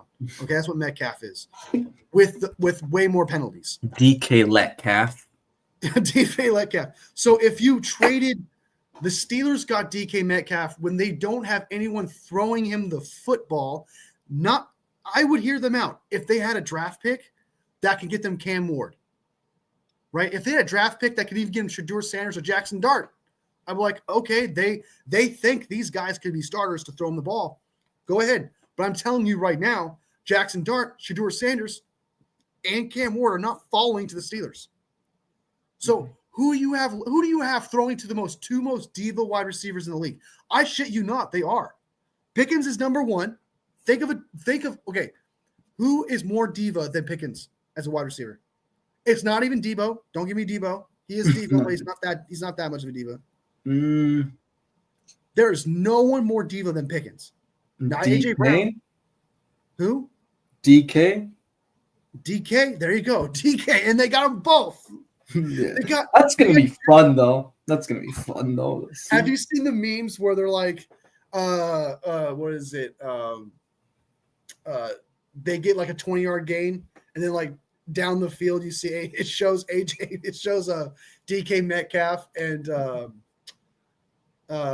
Pickens wrestling, body slamming people, like body slamming players. There's like a meme where it shows like wrestling. They're like, oh, the Steelers get a 20-yard gain. Meanwhile, 40 yards downfield, it shows two wrestlers body slamming another guy. But that's what I'm saying. I think that honestly, having those two guys on there when you don't have anyone to throw them the football to is just bad management. It's just like you didn't know for a fact. Even if you have Russell Wilson come back, who's potentially going to the Browns, right? You have Aaron Rodgers who's left, who's possibly going to go to, and who's possibly going to retire because apparently he's been on the beach, seen being on the beach, looking out into the sunset. Okay, so you don't have any answers. And yet you traded for a guy who needs the ball, but you have no one to get him the ball, and you're not in a draft situation to draft a quarterback. That is the worst move in free agency. And I saw Dan Orlovsky praise it. Oh my God, you got these two guys. Who's throwing him the ball? So, Aaron Rodgers? You might as well have Zach Wilson. Zach Wilson already signed. But that's what I'm saying. Trey Lance does nothing. Trey Lance does nothing. It doesn't do anything. Mac Jones? You need to have a quarterback who's going to stop those wide receivers from freaking out and lashing out. Mm-hmm. And you don't have that. You're going to pick up quarterbacks who are going to struggle or who are going to be like quarterbacks from 20 to 32. And that's not good enough for someone like Pickens. That's not good enough for someone like DK. They set themselves up for a very entertaining for non-Steelers fans. This is going to be very entertaining. I'm actually excited to see it because it's going to be must-see TV to see them freak out. All right, what's the next question? I don't think BA counts as a diva. Bro, okay, I'm not counting like these Niners receivers when it comes to contract stuff because if I was contract's not the same. Yeah, it's not the same, and I would be doing the same crap. Not even gonna lie, bro. Like, I'm not even joking. I'd do the same thing. Look, BA what he did was bad. Like, I'm not saying it wasn't diva-esque, but he's not consistently your diva. Like, he's not going to be like that on the field. Exactly. He's not going to be like that. He's not going to be like that on the sideline. I understand that he was like that during the negotiations and stuff like that, but when he's on the field, he doesn't beg for the ball. He doesn't get upset if the ball doesn't come his way or anything like that. He's not that kind of a diva. Yeah, I remember short skates, but he's not going to be out there on the field causing problems. He's not out there getting us flags because he can't hold his temper tantrum. Like, he doesn't do that. He goes out there, plays, and he's fine with it as long as we win. Mm-hmm. So I understand that there's this animosity towards Ayuk for how he acted, but realistically speaking, on a real situation here, I'm not trying to purposely argue, but I don't even think it's close. I think it was just that one moment of contract negotiations that made him seem like a diva. Mm-hmm. I think it was just that entire period of time. No, I agree. Okay. Any other questions you had?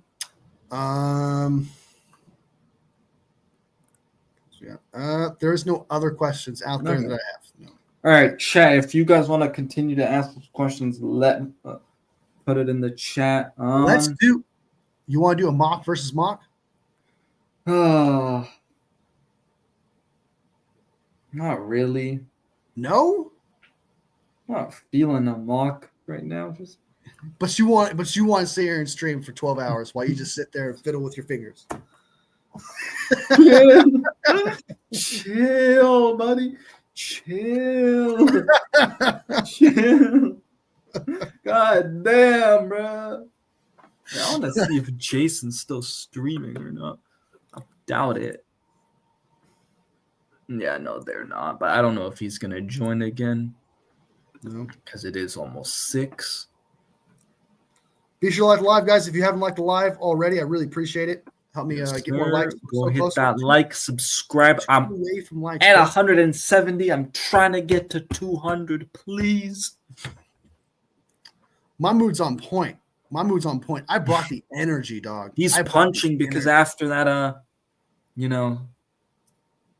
thing he was at, I was prepared to lay down the line at a court today, but that didn't happen. So what was the even like? It was in the end they ended up they took the appeal. The defendant. What was the case though? I don't know. Oh, okay. Before we even got any kind of that process or anything like that, they announced that everyone with this case or whatever, they took the appeal, so you can go home. So. No, okay. Yeah. Yay me! I was like, yeah, but I also was like, oh, guilty. Oh, guilty. So do they give different cases to different people? Well, yeah, they do. new cases every day, different cases, people. Like I'm not a special case person. Like I don't deal. Like I'm not some special juror guy waiting Yeah. to do like domestic violence cases. Like I'm not. It's not like No, that. I thought everybody there was like doing the same case. That's Well, yeah, like there's a group of people, and then we all got sent home. So, I got you. but Never all right. been, so that's why I was like, Well, I don't know what it's like because you're in Cali, right? yeah. Yeah. If it's the same as mine, this is the process that's gonna happen for you. Okay.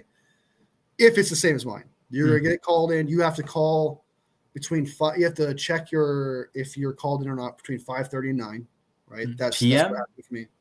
Yes. So you check between. So you go to the website. You can either go to the website or you can call. Yeah. But if you go to the website, it'll tell you if you're on standby. If you're on standby, you don't go in the next day. But you have to check in for the next 5 days. Okay. And then after that 5th day, if you don't get called, if you're still on standby, you're good for the rest of the year. Like you should Okay, get so like on Friday, if you don't get sent, then you're done. Yeah. Because it's usually on a Sunday that you have to check in, and then on the Monday. Oh yeah. Friday, Okay. Yeah. Then that way you know, okay, I do need to go on Monday or whatever. Yeah. Okay. Yeah. So when that happens, if you do get called in, which probably most there's a high chance you do end up going, by the way, like just to give you a heads up. But if you do end up going, there's a process where you have to wait in a courtroom, not work, but in like a certain room. You check in with your badge, and then they have you wait in a room for sometimes 2 to 3 hours, which I had to do. I had to wait for like hours just for them to say, hey, they got the appeal and we're good. So I wasn't even actually selected. No. In the end, I was just told it was appeal, so you're good and ready to go for the case. But if your name, if you don't get first, they send everyone home. That they'll go through names and stuff like that, and then they'll send a bunch of people home, and whoever's left will have to go into the next phase where they'll put you in the courtroom. And when you're in the courtroom with the selected people, there will be a judge, lawyer, the 2 lawyers, defendant, and obviously the can't think of the other one. They'll be there, right? And then they'll tell you what the case is. Not exactly what the case is, but they'll tell you what it's about, how long it's going to last, can you do it? And then each person will get called up by their last name in alphabetical order, comes up, and then they say, hey, can you do it? And if you can't do it, tell us why you can't do it. And then they just, prosecutor, thank you. They will tell you to, and the court, and then first the judge will say, I approve. And then the judge will look to, if you want to get out of it, the judge will say, I approve or disapprove of your excuse. If it's approved by the judge, the prosecutor and the other one or whatever, they both have to agree as well. So they'll be like, yes, I approve. So all three, if you all three. Wait, so what's like a good reason for saying that you don't want? Like it would be you're like, I want to get the fuck out of there. Like, because obviously you can't say that. No, you can't just say that because that's contempt of court, and you can go to jail for that. I had surgery on my nose. I had to get surgery on my nose. It was how I got it the last time. When I got to that pair, I was like, I can't breathe. So, and it's irritating me, and I stuff. And that's why I told you, like, I was cursing and shit like that. And I was like, fucking, I got problems with my face. Shit hurts. It fucking sucks. And they all started laughing their ass off. But you can. It just depends. Like, you could be honest. You could be like, if you're self-employed, you could probably get out of there because, like, you have to take care of yourself, right? And every day counts. Whatever. If it's just like a day case, though, probably won't because just a day. But it really depends on how long it is. Medical emergencies. Sometimes people get out of it based on vacation. So if you had a vacation, like already paid for and planned, you can get out of it that way. But there's reasons. Like they're understandable. They're not going to They're not. It's not as bad as it sounds. Like it's not as. So I could just be like, I have an internship. You could be like, it's an internship that I've been waiting for 4 years. And if I miss any days, they could cut me and move on. And I could lose this opportunity. And the judge will most likely probably be like, well, I understand that. All right, I'm going to use partially of that if I get to that point because I do have an internship. But they will investigate you. They will ask you questions such as, why won't your internship? let you do this. They'll so you have to have like a reason to like for a fact, because they're not going to sit there and just take your excuse and move on. They will actually investigate you. So you're going to be like on the stand almost as they're like investigating you. Like, can you do it? The one where I did it, the guy was like, literally not, I shit you not, I'm pretty sure it was the prosecutor. He had his legs crossed, and he was scream for a little. He was like just fiddling with his nails, and he was going, "Yes, you can go." Like he was just kind of like really pretentious. It's like whatever, dude. All right. So let's talk about some football here for a second. We just talked about that, but if you want advice getting out of it, you just have to have like I might just hit you up because I've never just have to have a seal tight excuse that you can't get out of it. But if it's just your job, you most likely. I mean, technically, jobs, especially if you're not employed by yourself, like they can't not pay you because you have to do this duty. So I mean, they do pay you, by the way. Yeah. Your duty. Oh, that's true. I forgot you. I think you told me that. Man. Yeah, but it's like $19 a day. Yeah. You get paid $19, which you could be getting $19 an hour instead. Exactly. So it's about a little more than that. Won't help me based on what I'm getting paid for my internships. All right. So, all right. Let's get back to some football stuff here. Yeah. But yeah, just hit me up if you got any questions or any concern about anything. For sure. All right. Questions here. Every week we should do a Fight Club report. DK and George Pickens for sure. Who's your top defensive tackle in the draft that we can draft? You got Walter Nolan. You got 1 minute to explain. All right, Walter Nolan, because I actually like how he like sets the edge and the width, the physicality he plays with, his ability to tackle with some of like the outside zone type of running scheme, and I feel like the Niners deal with that so much. Right, I mean, we saw it in the Lions-Packers game, right, in 2023. So I think that, and it's just, I'm not a big fan of these other defensive tackles in terms of where the Niners are picking, just because I'm sorry, but I don't want any Michigan players just because none of them, Michigan players have worked out for us. But yeah, but you don't think Mason Graham is a special case though, just because of how good he's supposed to be. Compared to Jake Moody and Ronnie Bell, we're back end picks. Ambry Thomas. Back end picks, third picks. I'm talking like second rounders, first round picks. That's true, but I don't know, dude. All right. My favorite, my top D tackle in the draft is not Mason Graham. It's Derek Harmon. Derek Harmon is, we're talking D tackle, right? Well, like there's special guys. There's guys such as Mason Graham who has special ability there. A lot of people like him. I'm not as high on him as everyone else is. Like, I'm really not. If he turns out to be great, I won't be shocked and I'll just be wrong. And it's whatever. But if I'm going with my gut and how I feel about it, I like Mason Graham. I like his potential. But he was also on a line with Kenneth Grant, who's supposed to also be a first round draft pick. Yeah. And who's another guy? There's another guy who's an edge rusher who's also going to be like a third rounder. He was on a deep D-line class that allowed him to succeed. And he didn't have that great of production, if you ask me.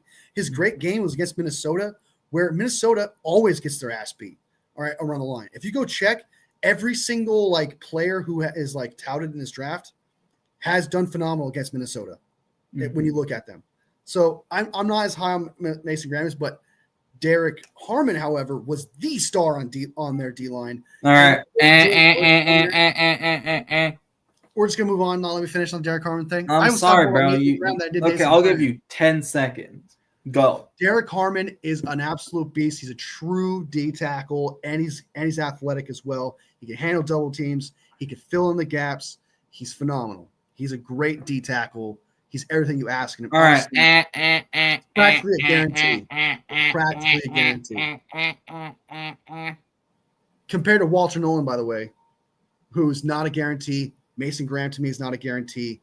But Derek Harmon, no pick's a guarantee, bro. I'm so confident Derek Harmon, he's practically a guarantee. Draft's a crapshoot, my guy. It is. All right. How do you guys honestly feel about Shanahan? What are some things you like about him, and what are some things you don't like about him? or wish Okay. he would change? All right, I'm gonna I let think you take this. let's say we get 2 minutes for this because I think this one there's quite a bit you could say. So All right, I'll start the 2-minute timer right now. I'm gonna drink All some right, water, go. so I'll let you be able to go. No, you go first because I All get some right. water. Yeah, Ready? just start the And- timer. And go. All right, so I mean, Kyle Shanahan. Honestly, there isn't better coaches out there like I'd replace him with right now. It's not like you're getting Andy Reid, but I feel like the problem with Kyle Shanahan is the rookies. Like he does not trust rookies. The only reason he played rookies last year, like Pearsall, Green, Pooney, is because of injuries. If you remember Dominic Pooney, right? How did he actually get the writing guard jobs? Because that was because we had injuries. Feliciano got hurt. Burford got hurt. That is why Pooney even got a chance in the first place. So that's my thing is I don't like it how he deals with the rookies. What I also don't like is, in the Super Bowl, at times he'll just stop running the football when he doesn't need to.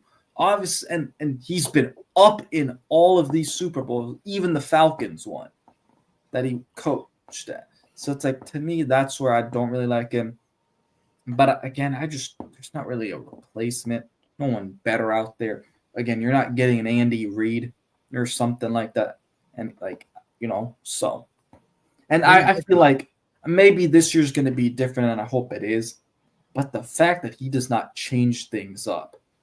How many times this last year was I just watching the same thing on a weekly basis that made this team so boring to watch, honestly. So that's what I'll say about Kyle Shanahan. You got nothing positive to say though? I did. What'd you say that was positive? I heard nothing but negative shit. All All I heard was there's no better option. But why is there no better option? Because you're not getting an Andy Reid. There's literally Right, so nobody. He's still good at his job. Yeah. But it's just that there's certain things that you could definitely knock on. Okay. Yeah. All right. I'm ready for my. All right, I'll give you 2 minutes. Ready, set. I really just need a minute. How do you guys honestly feel about Shanahan? I love him. I think he's a great head coach considering other head coaches out there. I really do like Kyle Shanahan a lot. Is he flawed? But I also think many other head coaches are flawed themselves. I think they all have problems.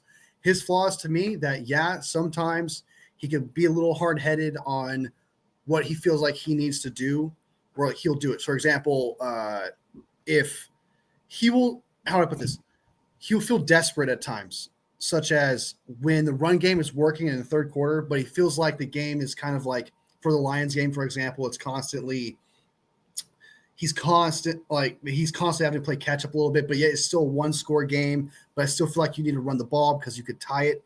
He will get desperate in the third and fourth quarter where you feel like he's a pass. That is honestly something I don't like about him, and I would easily change about him. It's like, hey, stay with the run game. That is something I would change about him. As for what I like about him, I like the fact that he is still able to game plan really well. He's still really able to predict plays and get players open for the most part. And I think he's got good strategies. I just think that sometimes when he feels like he needs to play desperate or he feels like he needs to change things up, he doesn't change things up for the better. It's almost as if he abandons all the good things about him and he immediately la mancas, la conchas, insana, menana. Oh shit.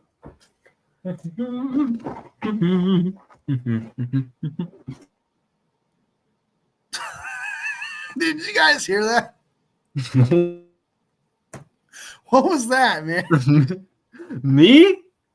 Yeah, you went on some sort of Spanish spiel. You losing your mind over there, man? I first thought I didn't mute my mic because I was trying to make sure that you'd hear the timer. If I didn't, why are you speaking Spanish? What's going on?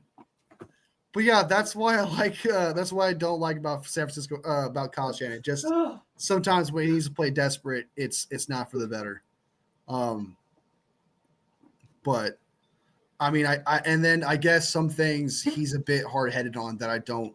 I do agree with the assessment that there's certain players that he's kind of like. I don't like the tier thing that he has with players.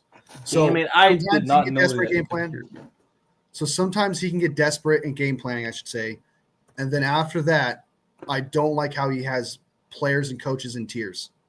So those are the two things I wish I could change about him. But outside of that, I do like his initial game plans.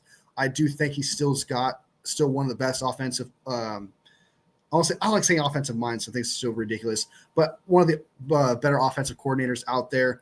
And I think that with Jed York and what he's doing for Kyle Shanahan by just having him focus on scheming up things and just the roster he's got, absolutely love that, because it does seem like it takes away that aspect of where he's now concerned about his friends. He's now you take that away from him. I think that will help him a lot, where he no longer has to worry about the relationship of certain things and those people getting certain kind of priorities. Now he's focusing more on the roster, and that is something I want him to do. And I think that's what they're addressing, but that's exactly what I would change about Kyle Shanahan.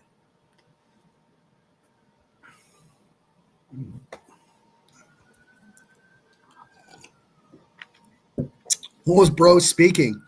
He was speaking Spanish for some reason. He didn't give us a reason why. I think Anshul is losing his mind, guys. I think he's gone live. I think he's gone 8 hours live for the past 2 days. Now he's going. I was trying to go back on the live. He's losing his goddamn mind right now. I'm telling you, dude. I went back on the live to see what was like. Show what I said, out, dude. I was like, bro, you're crashing out. I don't know what I was thinking. This is the comment. That wasn't me, bro. That was Jed York, bro. God damn it. We're not letting this go. Why were you speaking Spanish? We're not letting this go. I don't know. I was just walking around grabbing a piece of gum and then just started saying random. Okay. Yeah, you're losing your mind. I don't know why, bro. I need to call this the Wolfie and 49ers losing his mind stream. I was talking to myself, bro. Exactly. That's what. All right. Let's move on to the next thing. Boyd comes in immediately. First thing I didn't realize my mic though would pick up that far though. It's like kind of crazy. Yeah. Don't worry about it. It's all good. We move on from it. We'll forget about it. Bro got possessed. Hey, at least he didn't let out a fart, like super loud one. That shit probably would have geckoed through. All right. So Joe Boyd says they need to sign defensive tackles. He's been freaking out about this defensive tackle thing. Bro, they will. For the past couple days. Let me tell you this. It's got Boyd stressing out hard. Let me see if they've actually signed the defensive tackle yet. By any chance, if they've signed anyone in the last few minutes. Nope. They're doing. I would be concerned, Joe, if they don't draft D tackle. If the first pick isn't D tackle, then I'd be like, hey, yeah. If we don't draft D tackles, then I would say, hey, let's be concerned, Joe. But we have this draft is full of D tackles that could start like day one. So if they don't get one of those guys, and there's like 5 or 6 of them in this draft, then I would be concerned. I would be like, okay, we now don't have that, because I'm expecting some of these D tackles to be better than Malik Collins, better than Hargrave, even previous year Hargrave, I should say. And who's the other guy we got? Jordan Elliott would be one. I expect them to be better than those guys or anybody else we could have got in a free agency and overpay. So these D tackles in free agency, they all had caveats. Milton Williams, more of a pass rusher. We needed a run stopper. BJ Hill was old. We don't know. Yeah. He wasn't graded that well. There wasn't that many D tackles where you're thinking to yourself, man, I got to get one of them instead of someone in the draft where it's full of them. If we come out, again, I'll say it again, just real quick. If we come out of this draft without those D tackles, then yes, Boyd, I would jump on the train and be like, what the F? What the F? I'd be upset. Yeah. If Shamir Stewart is the 11th pick, I'm going to be pissed off. He's a complete bust. You and me both. Yeah, I don't like Shamir Stewart actually anymore. I was like, you've been loving that guy. You picked him with the second round pick. Well, I didn't know who else to pick because at that time I just was not that great with knowing the draft. Yeah, you are right, Juan. That is what I was saying. I don't know why. Anyways. Yeah, I don't like Shamir Stewart at all. I think he's just one of those. I think he's a Solomon Thomas, Javon Kinlaw disappointments where you like his athletic ability, but he's never actually put it together. Doesn't have the production. It's totally like a waste of time. I don't understand this love for Shamir Stewart. There was a guy on TikTok who was like, he's like a huge content creator. He was defending Shamir Stewart being a top 10 pick and how someone needs to get him. If not, my team needs to get him. And I'm like, I hope your team gets him. I really do, because F your team, bro. I want you to see how bad this guy is. He's going to be bad. I'm confident that Shamir Stewart is not going to be good. I think the lack of producing is the problem too. Because what you had like not like half a sack or something, like you just did not produce. Yeah. Well, Boyd says they have to find more starters for the trenches. Not just starters. They need to find someone who can stop the run. And this free agency class didn't have starters. They didn't really have that. So it's very particular kind of starters they need to get. Again, this free agency class, it's just not that great. Mm-hmm. I mean, I was looking at the free agency class multiple times.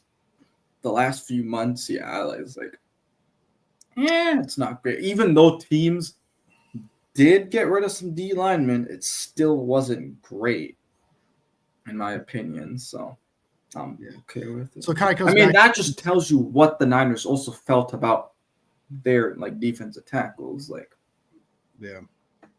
Well, Joe Boyd says the 49ers have not fixed their holes. Well, it just kind of comes back to what we just said, where it's like those holes will not have been fixed with these players. Come on, guys. Remember, Malik Collins does not fill that hole. Mm-hmm. Jahan Gargrave does not fill in that hole. Yeah. They don't do that. The D tackles in this free agency either had to overpay for one of them that didn't even have that run stopping ability or wasn't all around the best D tackle. Yeah. So I understand that you want these holes filled, but to overpay for a guy who technically would not fill in that hole would be worse. Mm-hmm. It'd be a lot worse. So I understand that you want to fill these holes, but it's not like these holes were created because we got rid of Collins, because we got rid of Hargrave. No, they were always a need. They were always a thing where we need to get 2 D tackles to fill the spot. Mm-hmm. That was always the case.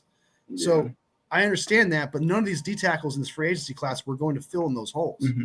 And remember, there's 3 stages of building a team: free agency, the trade market, and the draft. We've gone through free agency. Okay. We're probably not going to spend capital because teams would probably want this year's draft picks, and we probably want all our picks. And so we have the draft. Let's watch. Let's see what they do in the draft before we go, oh my God, guys, we need a run to stopper. We need a DT, guys. We really need a DT. Like, chill out. Let's take a deep breath. The offseason's not over. Yeah. And the offseason is not what matters the most. You don't just win the offseason. You win the offseason if you're able to translate it into the season like the Eagles did last year. Right? So. And they did that. And what the thing is, their D-line is players that they've drafted. Yeah. Not players that they traded for. Like, what was it? They signed a guy, I can't remember what it was, from the Jets, and he was a bust. Oh, Reddick? Not Reddick. It was someone else. They had. Wait, sorry, he was on Reddick. There was someone on the Jets that they signed last year. I think of his name. Yes, I remember the edge rusher. Yeah, and he did nothing for them. And guess what? The rest of their D-line that helped him out to win that Super Bowl were all players they drafted. Yeah. So if you really want to bring it down to brass tacks of like exactly. Oh, yes. Exactly. Huff, thank you. Huff, there you go. Bryce Huff, yeah. Bryce Huff, yeah. You need to draft those players and succeed at drafting those players to take those positions, right? Because what the Eagles did is they got Saquon, and yes, I know Huff didn't work out, but that's kind of their 2 big signings. And then they drafted Quinyon Mitchell, drafted Cooper DeJean, it wasn't in this year's draft, right? But they had Jalen Carter, they had Nolan Smith. But all those guys were homegrown talent through the draft. So Okay, 1 sec. I just gotta take this call real quick. You're fine. Make sure you put it on mute. He's gonna start speaking like Romanian or some shit. Right here in the background. Joe Boyd, yeah, you're right, man. You're okay, Joe Boyd. Yeah, like it's all right. You feel this way and stuff like that, and I want you to feel that way, and I want to hear your concerns. So you're all right, man. But I'm happy the fact that we didn't address is there D tackles I wouldn't mind them getting, right? Is there D tackles I mind getting? Sure. But I don't want them overpaying for these D tackles who aren't bona fide phenomenal, or at least would be crazy good. For example, I don't want a repeat of Javon Hargrave, where if they went out and spent a shit ton of money on Milton, I would have been disappointed. I would have been very upset because he's just a pass rusher. It's just repeating the same shit with what's his name. Just repeat it with Hargrave. So yeah. I'm fine with that. I'm totally fine with not getting any of these D tackles and overpaying. They have to get a veteran defensive tackle. Also, you can't just get 2 rookie defensive tackles. Well, I get that. Again, free agency is not done, first of all. But also matters. And the defensive tackle, we just said it, Joe. The defensive tackle class in free agency, it's dog water. The defensive tackle. Yeah, it's not good. Like this vets that you're getting are not exactly going to help your team out with what you want them to help you out with, which is the run game. And then you're going to make the same mistake what you did with Hargrave and, with Collins is, just because you need a defensive tackle or 2. So it's like the Niners are going to just try to go young there. And, the cap's going to keep going up, right? And then when Purdy's going to get paid most likely this offseason, right? And so then by those, you're going to have at least all of them for 4 years, right? Guaranteed, right?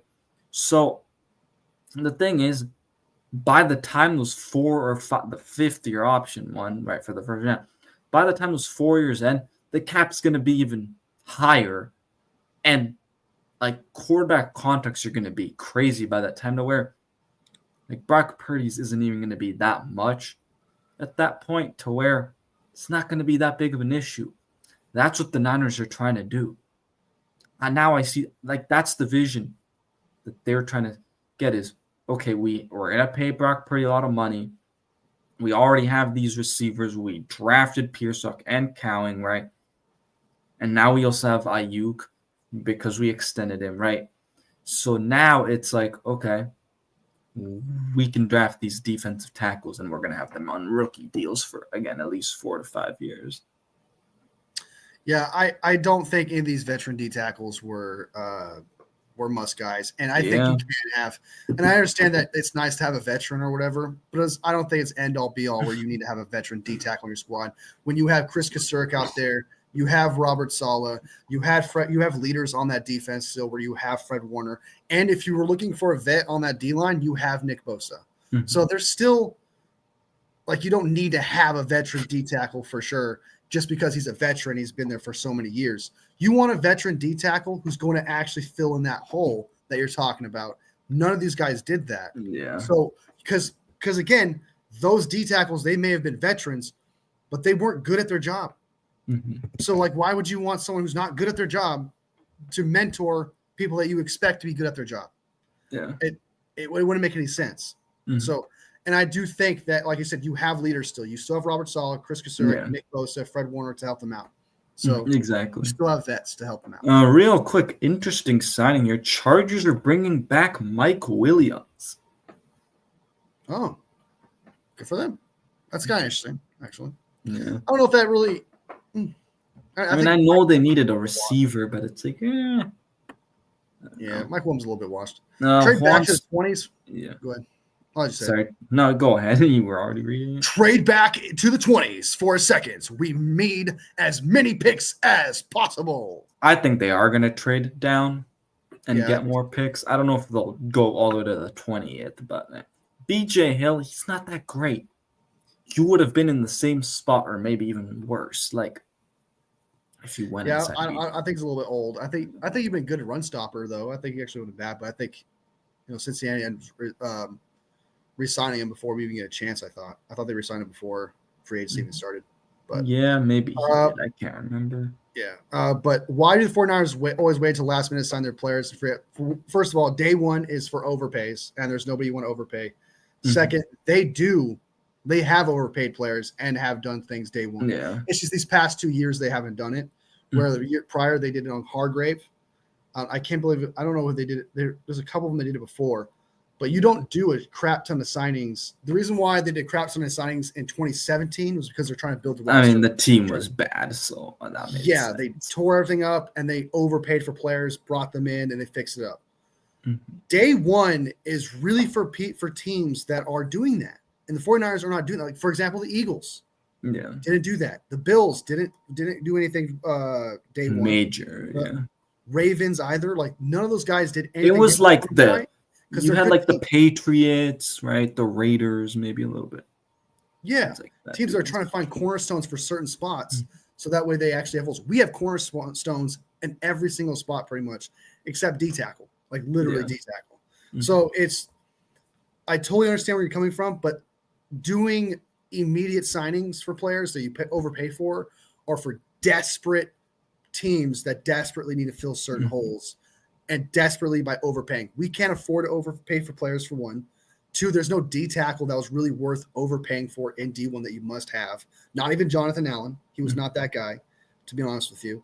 I would like to have him, but I don't think it was a must when it comes to Jonathan Allen, just because he did have a drop-off. But as for every other position, we have cornerstones. We have a cornerstone linebacker, D-end with Nick Bosa, corner. We have plenty of those, safety, all the line, all of them. So, and then again, looking back at these other teams like the Eagles, Ravens, Bills, all of them who are great, didn't pursue it. The Chiefs overpaid for Jalen Moore, because they didn't have a left tackle. That is a big deal. That is something you do overpay for. That is something you do pursue. They didn't have a left tackle. So, yeah, of course they took a chance on Jalen Moore and overpaid for that guy, because it was certainly an overpay. But they desperately needed that. And we don't desperately need anything. We have holes? Of course we do. But we don't have anything that you overpay that you expect to fill in that hole. So BJ Hill probably would have been a good run stopper. I can't think of any other D tackles that was available. Jonathan Allen probably would have been good, but that's older too, though. A lot of these guys are older too. So I'm like, Jalen Moore is young. Yeah. So, and then $20 million for Jonathan Allen is way too much. I'm not exactly, JCK. I'm fine with the 49ers not making moves. If the goal is to reset the books, then don't overpay for guys who aren't going to be part of your long-term plans. Just take your medicine now. Analysts aren't going to help you. I'd add to that. So, exactly. Yeah. And remember, we talked about this earlier, but the Buffalo Bills did the exact same thing a few years ago. Again, it's not as maybe to the extent because they still have a lot of their D line, but I'd say it's still somewhat similar. So, I don't know. I'm not concerned with missing out on these guys. Like you said, like resetting the books is very important, especially if you're paying Purdy and you got a lot of picks coming in. Like, this is a great opportunity to do that. By the way, this is a great opportunity to reset with the picks that you currently have and having to pay your franchise quarterback in this year. Like, if anything, it's like one of the best years to do it, just considering the situation where you're going to have a ton of picks this year. You're going to have a ton of picks next year. You got rid of guys who are either too old, you replaced already, or were absolute buns. And that's exactly what they did. Or they were injury prone. And that was Huff and Greenlaw. They were both injury prone, right? And you had to move off of them. And if you want to talk about winning now, if you got an injury player on your roster that you overpay for, and he's not available, he's not there, then guess what? You just wasted money and you wasted a spot. The 49ers are trying to be smart with their money. They're trying to be smart with players that are proving themselves that they can actually be available. And that's why I'm fine with Drake Greenlaw being gone, because I don't like crossing my fingers, man. Like, I know he's very good at like taking people out, but he's also very good at taking out his own collarbone. He's Yeah. very good at taking out his own shoulder. I'm trying to be honest. Would I take JJ for Purdy? Hell no. What? I will say this: I do see JJ McCarthy as a Purdy type. When I I don't know. I'm not gonna base it off of college though. We gotta see it in the NFL. That's my comp. It's JJ McCarthy. For JJ McCarthy is Purdy, but I would not. I would easily keep Purdy. Yeah. The reason why I say that is because there's one thing that Purdy's got that, and I'm not trying to insult other quarterbacks because obviously they do have it to an extent. Purdy has elite anticipation. Yeah. He has elite anticipation and ball placement. The problem is he's never had time. He's never had time at all. Like he's just constantly he throws off his back foot and still throws an accurate ball. He can actually get pushed to the ground, still throw that ball, and it's like the most perfectly in between linebacker safety thing you've ever seen. Sometimes it's bad, like I've seen it before, but he has that potential where it's so elite. His anticipation is something I have not seen before.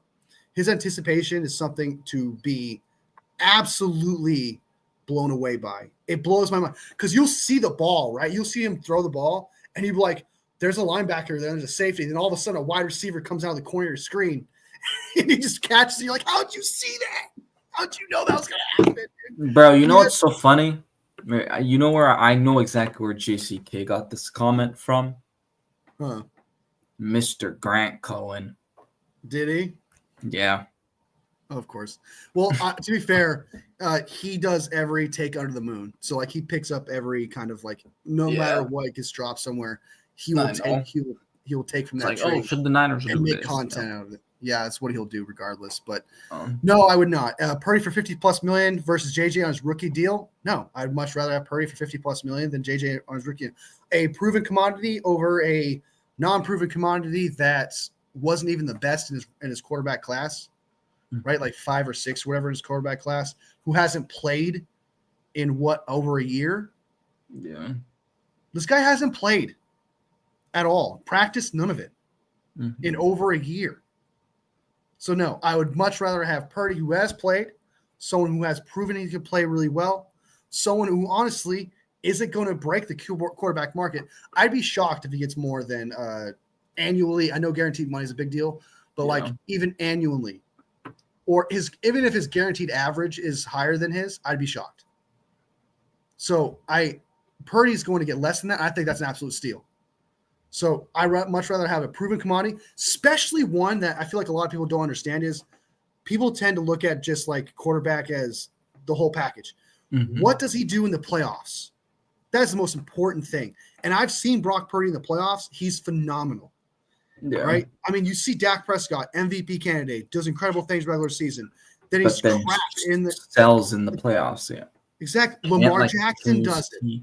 Yeah. Josh Allen at times does it. You know, I don't think he recently. I mean, he went up. It was usually him in the playoffs. It's between him and Patrick Mahomes, and it's a shootout. So I don't really entirely blame Josh Allen for that. But I'm not trying to sound like a Lamar Jackson hater, but we all know it's literally a conversation, a narrative. Yeah, no, I agree. That's brought that he's not very good in the playoffs. Same thing with Dak Prescott. Jordan Love has also been that way too. Who else has been pretty bad? Aaron Rodgers, after that one Super Bowl, he has been terrible in the playoffs. He tends to he shits the bed in the playoffs. Niners own him in the playoffs. Yeah, and it's just like you want to pay him if you're able to get to the playoffs. I trust Purdy more than most of the quarterbacks in the NFL because I know they will play good. And I mean, Joe Burrow's good and all, but he's been dealing with some injuries, and it's like, no. To be fair, Dak had to play the 49ers most of those times. Yeah, but he also doesn't perform in those games. And then also he doesn't perform against the Green Bay Packers, who had a bunch of rookies and shit. There's other games. It's literally more than just the 49ers. And when he does play against the 49ers, elite defenses or whatever, he doesn't play well. And he gets paid like that. Brock Purdy, when he plays against good defenses, he plays well. In the playoffs, he makes the plays that he has to. Brock Purdy becomes a reason why you win playoff games against the Green Bay Packers, against the Lions. So I understand that Dak, like people love Dak and what he could do in the regular season, but in the playoffs, he's not good. When was the last time that even because Dak has won playoff games, but even when he won those playoff games, that you were like, hey, he was the reason they won. He dominated. Yeah, I mean, look at that Packers game when they played each other in the past. They got decimated. Yeah. 2 years ago. Pocket I was just going to ask you real quick, right. Wolfie, how long were you planning to be staying on here for?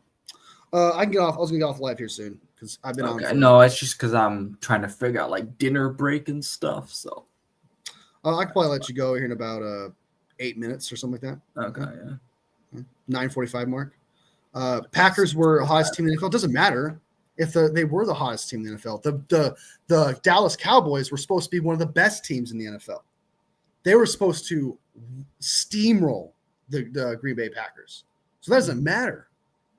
Like it's not like the Cowboys went into that to the playoffs as maybe someone who can be good. Maybe they can. No, they were predicted to beat the 49ers that year. They were predicted to beat the Green Bay Packers and go to the NFC Championship and potentially the Super Bowl. That's how good that team was supposed to be. Mm-hmm. And no, he faltered, became one of the reasons why they lost to the Packers. You could be a hot team all you want, but a hot team versus supposed to be one of the best teams in the NFC? No. Yeah. So I think they were predicted to beat the Lions. Exactly, Jake. They were supposed to be the best team in the NFC, predicted to be the best team in the NFC that year. Absolute trash. So the Cowboys, Dak Prescott is not clutch in the playoffs. He's not good in the playoffs. Jordan Love, not good in the playoffs. Tua Tagovailoa, not good in the playoffs. Justin Herbert, not good in the playoffs. You want to pay a guy who plays good in the playoffs. And Brock Purdy's one of them, whether you like it or not. He's one of the best in the playoffs. No. So. I mean, it wasn't his fault that we lost the Super Bowl. I'm not blaming him. Yeah, and I also there's like even people who don't like Brock Purdy or like want to hate on Brock Purdy and say he's not worth this money or whatever. They never bring up the Super Bowl. They never say like, "Oh, he was the reason why they lost the Super Bowl." No one ever says that. They always bring up other things. Kyle Shanahan or CMC's fumble or Trey Greenlaw being hurt or the muff punt.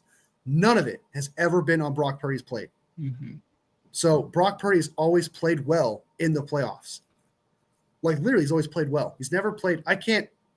He's played bad halves, right? Like he played bad half like against the Packers, right, and against the Lions. But he made up for it by making a huge comeback because that's what matters the most. Like what it's not necessarily how you play in a whole 60 minutes. It's how you finish in the end. It's kind of like with Joe Montana throwing 3 interceptions against the Dallas Cowboys. But guess what? Now it's like the most famous catch of all time because of it. Because he's so phenomenal. Because Joe Montana is able to make up for his mistakes. And that's exactly what Brock Purdy did. Like he didn't play great in those halves, but he made up for it and got the dub. I remember people freaking out being like, wow, I don't remember Brock Purdy being this mobile. When was Brock Purdy a mobile quarterback? Because he was constantly making first downs, sacrificing his body. So I love Brock Purdy for that reason, just because I know that Kyle Shanahan can get Brock Purdy to the playoffs. What up, Jason?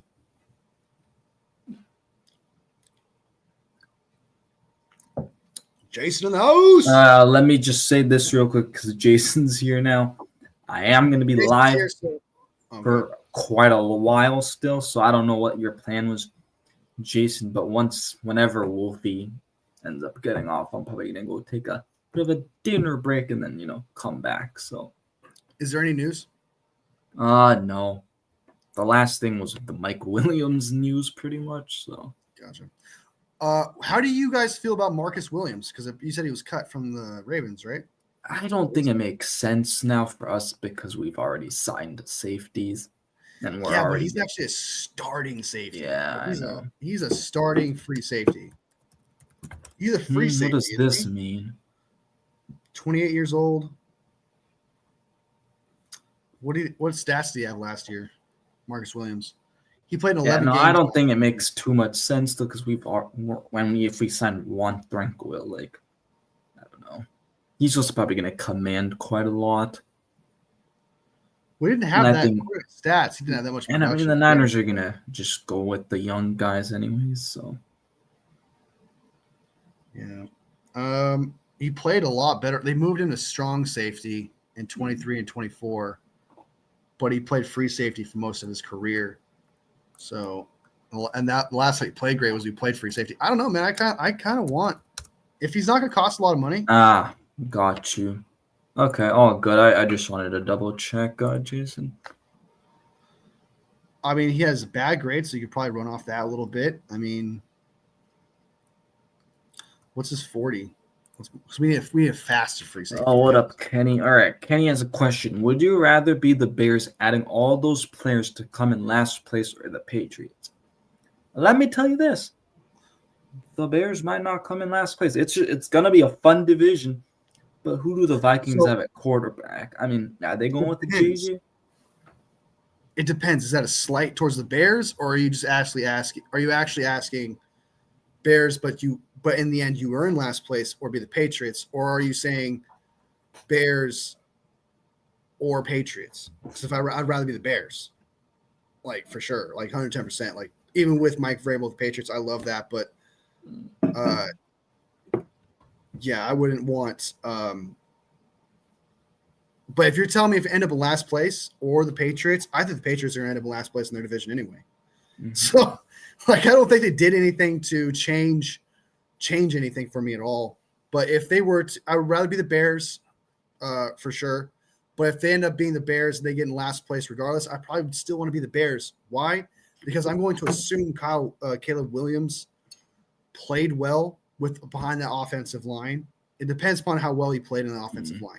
Because that's really the chunk of their free agency, right? Yeah. Was the offensive line. Yeah. How does the continuity for the offense? And because the thing is, offensive line takes a while, usually, with just getting that continuity. So we'll see. Yeah, I think Terradome says, yeah, we should get him a good and cheap. I like Marcus Williams more than Blackman, but I know. I don't know though, because the thing is, they already added these guys, and they're going with the young guys. I feel but those are like cheap signings that you're kind of hoping they're great. But they're gonna go with Mustafa and Jair Brown, bro. But as strong safeties, Marcus Williams would be a free safety. So he'd fill that free safety position. Yeah, that's true. As long as he's cheap.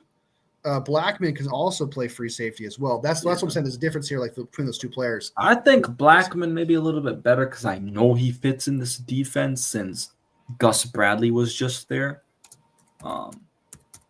True. So 40 time.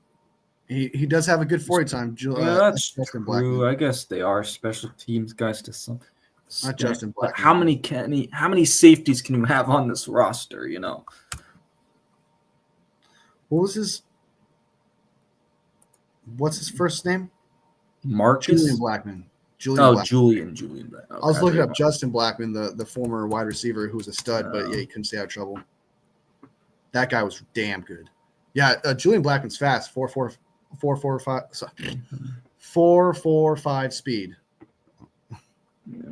So that's actually pretty fast. So I think there's I think they're more special teams guys, but I think they have starter potential. I think Richie Grant and I'm not saying that they're gonna all be starters. I just think they have so many safeties now that are they really gonna sign another one? I know Juan Thankul or whatever. Well, like that. Well, it depends. Like, because do you think that free safety is still a position of need? Yes. But I don't know how the Niners feel about it because of all these safeties again that they already have. But it doesn't address the free safety position though. Okay, let's see. So right now you have Jair Brown. Okay. Then you have Mustafa. Okay. Then you have Richie Grant. Pinnock, who can play some safety. Jalen Mahoney. Yeah, Jalen Mahoney. There's another one. I have the roster too. Yeah, let me pull up the roster. Hold up. I actually have remember, I made it. I worked hard on it. All right. Let me see. All right, let me bring it up. There you go. Yes, you got Jair Brown, Malik Mustafa, Richie Grant, Jason Pinnock, George Odom, Quindell Johnson, and Mahoney. And you can cut Okay, so let's say George Odom does get cut before that April whatever first roster bonus, I think it was. Okay, so then you have 4 guys because I think Mahoney and Quindell Johnson are practice squad guys. Now last year, how many safeties they kept? They kept Jair Brown, Malik Mustafa. That was 2. They had Fung. That was 3, and they kept Odom, right? So that was 4 guys they kept last year, right? I think so. Yeah, sounds about right. So I don't really know, man. I think they're. Unless they end up bringing guys. Pinnock, and then they bring in like Juan Thornhill, and then Thornhill takes over and Pinnock gets cut or something because he just doesn't flash, right? Well, Gibson was on the practice squad, and then like he got called up though. Yeah, I'm saying on the active roster. So, I don't know. I think the free safety spot is still up for grabs, and I think Marcus Williams or Julian Blackman would be a great option there. I understand that Grant you gave. Who was the guaranteed money guy? The guy I think you're not going to cut is the guy you gave. I think it was Pinnock, but you could probably move on from Grant. I was saying Pinnock would get cut. I don't know. I think I'd rather have Pinnock than Grant. It's tough because special teams lies. I will tell you this though, Odom is not making this roster. Yeah, no, that's what I was saying. Like if you cut Odom, let's say they replace him with Juan Thornhill, then it's like Juan Thornhill is a free safety, isn't he? Let me check. Because if he's a strong safety, I don't want him. Let me see. He's 29 years old. I don't know. Oh my God! What? Wait, hold up. What? Let me play the sound. Reported in Rappaport, the San Francisco 49ers are signing quarterback Mac Jones to a 2-year, $7 million deal with $5 million guaranteed, with a max value of $11.5 million. No! I do not like this. I do not like this. No! Hell No! No! No! Bro.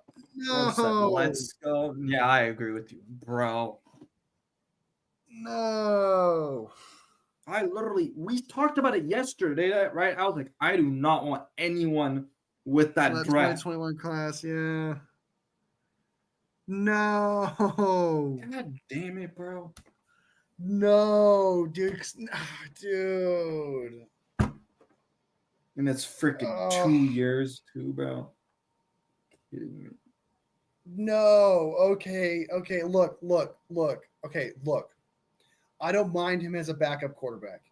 Like, just take out everything else. As a backup quarterback, I do. But I shit you not. I already know it. The videos are being made as we speak. Juan got it. Juan's got it on point. Mac Jones. Oh, is this a sign that Brock Purdy's going to get traded for the number 1 overall pick? Is Brock Purdy is he our quarterback of the future? No, you know what I'm going to hate too, though? People are going to be like, oh, so did the Niners actually want to, actually get Mac Jones in that draft? I'm like, oh, we got a guest in here. That too? Hold up. I hate that. Wait, hold up. Sorry, Jason, 1 sec. And then you have the connection with Mac Jones. Absolutely atrocious. What up? Jason's like, we got Mac Jones. I'm getting in here. Yeah, I told the wife, I was like, look, your needs can wait a few minutes, woman. Fuck this shit, man. That is terrible. Oh my God. Yeah, bro, we all 3 said it yesterday. We do not want Mac Jones. The fact that, like, that quarterback class, bro. Oh, fuck. It's just like the Kirk Cousins thing. It's where, Kyle Shanahan was connected to Mac Jones. He actually got the quarterback he wanted this time. Yeah, exactly. That's what I was saying. Oh my God, Wolfie, I already know it, bro. The story is written. If we trade Brock, I'm gonna fucking have an aneurysm or 2. Oh my gosh. That's what I'm saying. It's not gonna happen though. They're not gonna trade Brock. because they got Mac Jones. That's not going to happen. 2-year deal though. That's what everyone's going to say for months on end until he gets paid. That all of a sudden, oh, Mac Jones, you got him for cheap. You got him pretty much not as cheap as who Brock Purdy is right now, but he's going to be cheaper than that contract that Brock Purdy's going to get. And Kyle Shanahan got his guy. It fits his scheme. He can do it. He's going to replace him. I'm not prepared because another thing, the reason why this is also bad timing is because we also dumped a bunch of players. So now they're thinking we're rebuilding. So this is the perfect opportunity to get rid of Brock Purdy. And it's just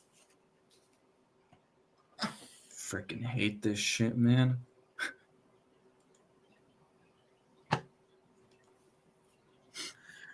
Strawberry, that's what we talked about that earlier. JCK brought it up, and that's exactly who Angelo said. Delvin Tomlinson to the Cardinals. Interesting. Oh, they revamped their D-line. That is somebody that we talked about earlier where they were saying that JJ for Brock Purdy. And I thought that was ridiculous. Why would you want a quarterback who hasn't played in the year with meniscus injury and who's unproven? Who's unproven in any way, while you get rid of a playoff caliber quarterback who's excellent in the playoffs, who has shown that he can win games, because of him. And it's like, why would you do that? It doesn't make any sense. That is crazy, dude. Dude, I saw hashtag 49ers from Rappaport, and I was like, okay, it's Niners related. And then I just read Mac Jones. I'm like, I thought you were going to say Azeez Al-Jalaari, man. I thought because you were all excited and shit. And I thought I just get excited on all the signings so that everybody gets hyped up that we actually have a signing. It's fucking no Strawberry. Strawberry, the new narrative is Brock Purdy's getting traded for the first overall pick, and Mac Jones is our starting quarterback. That's the new narrative. I had shared something about that a while ago, and I thought it was pretty much bullshit. But then at the same time, there was also Brad Graham, minutes after that tweet came out, he said something along the lines of, 49er fans, just get ready because there's something huge coming down the pipeline. And I was like, there's no way these two fucking things are connected. There's absolutely no way these are connected. And then this shit happens. I will say this, just for the sake of the conversation, okay? And this is not saying this is going to happen, okay? Just for the sake of what Jason said when he first came in. Just for the sake of the conversation, okay? So don't go out saying that we think this is going to happen, and then suddenly it becomes a game of telephone where all of a sudden this is actually going to happen. But just for the sake of the conversation, if somehow, some crazy way, we trade Brock Purdy and Mac Jones is our fucking guy, I will genuinely – I'll black out. I will literally, I don't know what I would do. I will freak the fuck out. I will stop. I make 49ers content. Okay. I don't know if I could anymore. If you did that, I would snap. I would question how long do I need to stay off the internet before I fucking implode, kind of a thing, if that was to happen. Yeah. Real quick, Dave Lombardi just tweeted this out. 49ers quarterback coach Mick Lombardi was on the New England staff when Mac Jones was there. So Mick Lombardi's going to be like, I'm telling you, man, Mac Jones is better than Brock. Yeah, he's probably like, bro, what quarterback can you work on as a backup quarterback? Oh, Mac Jones. Oh, my God, dude. I think Zach Wilson would have been a better option than Mac Jones, just because he doesn't have that connection, right? I'm sorry, but bringing back Trey Lance would have been better than this. Not lying on that, man. Jesus fucking Christ. See, sports fan comes in here saying Kyle gets his guy. That's what I'm saying. It's already begun, dude. It's already begun. I literally said it. People are gonna say that story because of that draft. Oh my God. I like him as a backup. I do. It's just what comes with it that frustrates me. Yeah, I don't even want him as a backup. Freaking 2 damn year deal too, bro. Yeah, the 2-year deal. It's like that makes it even more suspect, kind of a thing. Oh my God. I thought you were gonna say. Why didn't you say Aziz Al-Jawari? No, Why didn't you that's say not what the Aziz tweet Al-Jawari? said. Apparently, that's not what the tweet said. I'm sorry. You can't blame me, bro. I didn't. It's so Joe boy, funny. We Joe, just Joe, know Joe. the Niners are gonna make a move. Nice. Look at Joe's comment. It's not. That's not happening, Joe. That's not happening. We Bro, already and know. plus he can make up to $11.5 million. Why? Yeah, for what? Why What does has he he done? have a playoff? Why?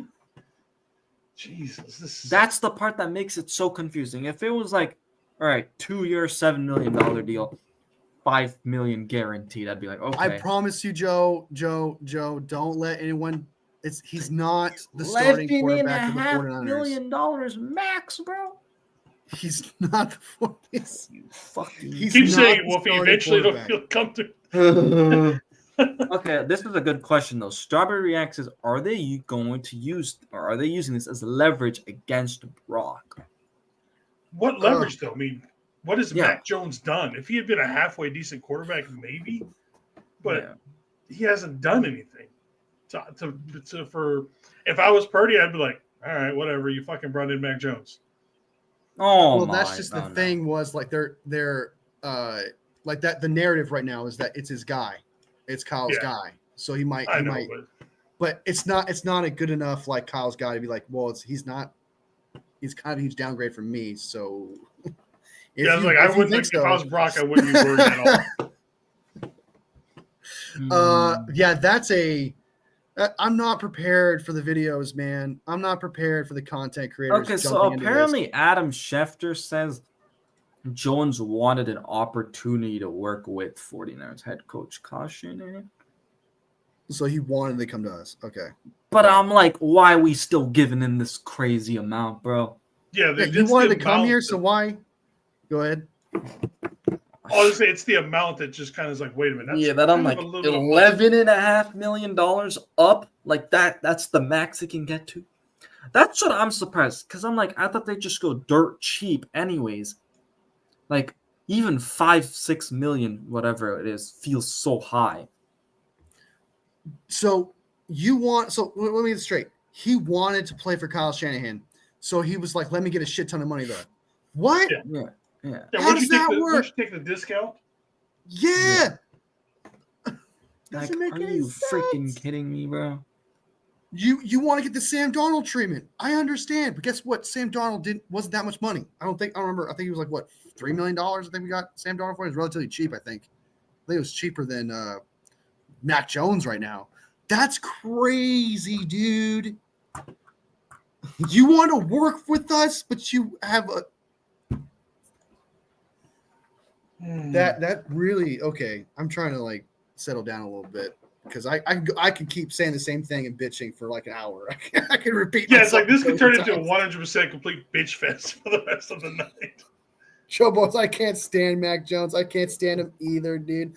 I like him as a quarter. Like, if you take away the narratives, if you take away all the other bullshit that comes with it, sure, backup quarterback, fine. I do actually like him as that. Because he has won games before, but it's just now it's just going to cause a divide. It's going to cause more problems. And especially as us who are 49ers content creators, we have to deal with these narratives. So it kind of comes with the territory. Like, it hurts us more as 49ers fans and content creators. Oh, God. Here we go.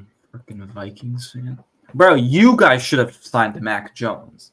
Yeah, why don't you get Mac Jones, man? Like, the Vikings low-key actually should have signed Mac Jones. It's not us. Why don't you picked the wrong guy. Hey, G Money, go call the GM, bro. I'll give you $5 million a year for Mac Jones. Make that happen. I'll give you $5 to get rid of him. Brett Favre. I'll give you $5 million to take him. Like, I'm paying you to take him. Gosh, bro. You getting Hargrave, by the way. I like him for you guys just because you guys do have a solid D line. But just on a serious note, but he wasn't good for us. He was overpaid for us, but he was good for you guys. But he's good for you guys. You guys got him for relatively cheap. It's a good contract for you guys, for sure. But yeah, like I'm not butthurt about Hargrave gone. and I'm not butthurt that he signed with Vikings. So, Trey and Brock part 2, yeah. All off season, all training camp, all preseason. When Brock plays a bad game, you know that. Oh, here it is. Here it is. When Brock Purdy has a bad game, do you think Kyle Shanahan's purposely going to have put Brock Purdy in a bad situation so that he can put Mac Jones out there? No, that narrative will be there for week 1. That's No, and then we're gonna go into camp, and like Brock Purdy's gonna struggle because he likes to try things out. Yep, like he likes to try things out. And everybody's, oh my god, he's throwing picks, guys. But remember, it's where we're like, we're gonna be like, it's camp, it's fine. But then everybody's gonna now be the narrative. Put Mac Jones in. Are they gonna put Mac Jones in, guys?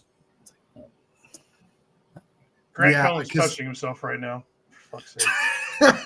he's like content for days because that's literally because now he does technically have content for the rest of the offseason and for in the season. He's now set the up. Niners just like QB controversies for whatever reason. It's like they kept Jimmy G. Last year they didn't though. Keep over like Kyle or over Trey Lance's shoulder, and just didn't get rid of his freaking smiling ass or his Hollywood smile ass. Yeah, and I'm like, bro, now they're doing this again. Strawberry. What the fuck? Dude, when I saw Jason coming, I was like, I know exactly how he feels because he's here. See, and my wife knows football, so she knows Mac Jones and all that kind of stuff. So she's like, fine, go. I'll give you some time.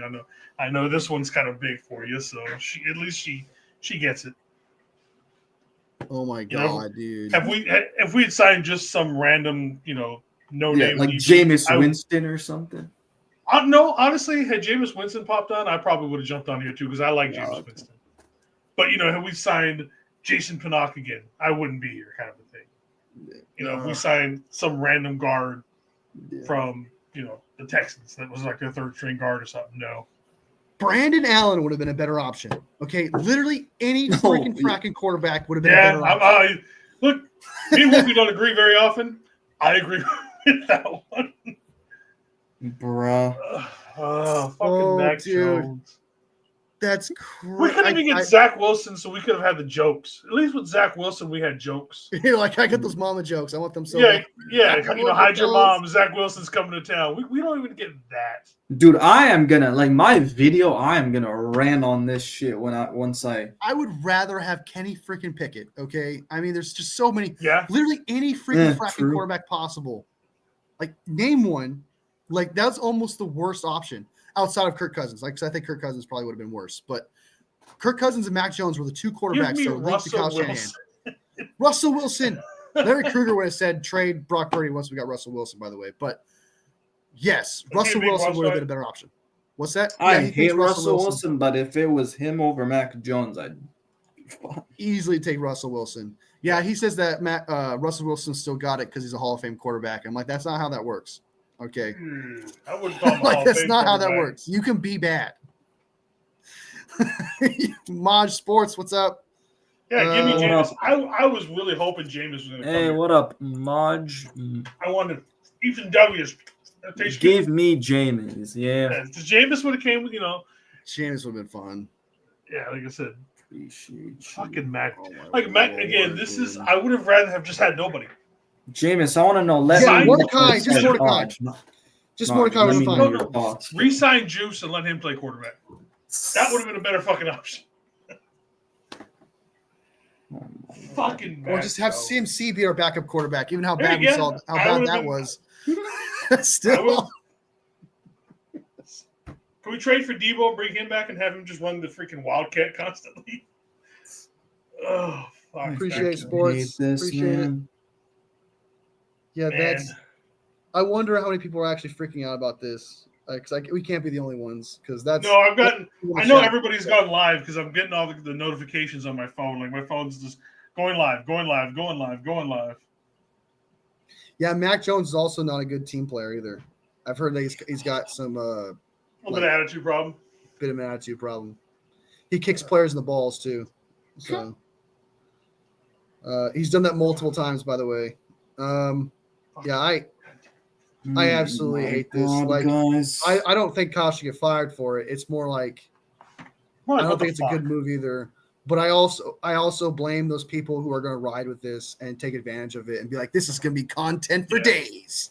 It's those people I'm kind of more mad at and I'm frustrated with, to be honest with you. Like, what's really frustrating about this, man, is that this offseason started awesome. Like, I was okay with all the moves and stuff, but it's like, This killed all the good vibes. Like everything we've done so far this offseason had some sort of a good vibe to it. This is the worst signing of the offseason. Yeah, it's just Yeah. like this has no good vibe. You know, I dropped my phone because I said that. it's a Oh, sign. bad. And so it begins. Even Karen doesn't like Mac Jones, and Karen likes every quarterback. Okay, even she Total doesn't like jerk, Mac no Jones. jerk. Wait, One of those okay, has a success Modge, now. bro. The Niners just signed Mac Jones, bro. And it ain't just a 1-year deal. It ain't a cheap, like, $3 million deal. Nah, it's a 2-year, $7 million, $5 million guaranteed with a max value of $11.5 million. We just traded Kyle Juszczyk for Mac Jones. That's how I look at it. If not more, Damn for more near. money. That's actually... We just said, all right, well, Kyle Juszczyk, we're going to turn you into Mac Jones. Oh, That's what we're gonna do. bro. Can he block? Can he block? Can he be a lead blocker or something else besides play quarterback? Well, yeah, G Money, you got to look at it this way, man. It's not just about the fact that, like, Bro, like I said, the Niners as a quarterback is fine. don't spend usually that much for a backup, though. That's the thing, G Money. Is like, if you look at Brandon Allen, Joshua Dobbs, who do we out there? I feel like we had who were the other backups we had? Looking Go like back we to might be going after Jimmy G. Manning if this season. No. We'd have to. We're too good to go after the Manning kind of thing right now. We'd have to completely Yeah, but anyways, get rid of If we a lot more actually- people. If we actually cut productive players, then I would like players that actually matter. I would Like, understand. Kittle But would we're be not doing gone. CMC would be gone for sure. You know, once if we start cutting their guys, then it's like, okay, now I know what we're doing. Yeah. Yeah. The players that we kept the good players, the players that are actually productive and stuff. We got rid of fat and all the bad players and bloated contracts and stuff. I like those. Just to moves sign fucking Mac Jones. the Kyle Juszczyk with Mike Jones, man. Fuck. Oh, Yeah, I'm not McCorkle. I forgot about that. I can't wait to make my next 2 videos because I was gonna make a video on the one Thornhill like report and then now this, but my God, What bro. the fuck, man? Get your ass on, man. I think Jason's making a TikTok right now. No. And I think he's using that sound. Are you using that sound? I was using no. I was someone. I already put up my post for at least. okay. And someone responded, so I'm responding back to him. Salvador's crashing out on Kyle. I think he's like, fire that motherfucker. I'm like, I don't think he should get fired. I don't think that far, but because then you're just letting Grant Cohn and all those other people win if you do that. By the way, but I understand why he's upset though, so I'll let it pass. But yeah, I'm upset too. I think that's a stupid signing. That's one of okay. We talked about Jason earlier about who one of the things subjects we talked about was who was the worst signing in the NFL. Like, and I landed on DK. I forgot who he landed on. I think Mac Jones had just took the crown, even though we are biased and we are 49ers fans, right? Wait, who did I say for the worst signing? I forget. I'd have to agree with DK. Wait, okay, I want to ask you this though, because we were talking about like the You know, best quarterback fit. throwing in the ball though. We were talking about like the best fit. Jason in free agency, and I said AJ Dillon to the Eagles. He said AJ Dillon. Wolfie absolutely hated it, so I want to know what your I thoughts. was like, my eyes were stuck I don't on the hate back of my AJ head. Dillon to the Eagles. Bro, they got quads But the 2.0. Best, but he said that's the best The signing. best. No, I said the who best did the Rams fit. sign? Puna Best Ford to fit. the Rams Yeah, would that's be not the mine. best fit. Puna Ford What's to the that? Rams would be mine. Okay. Who? Puna Ford. The defensive Rams? tackle from the Chargers, I think, right?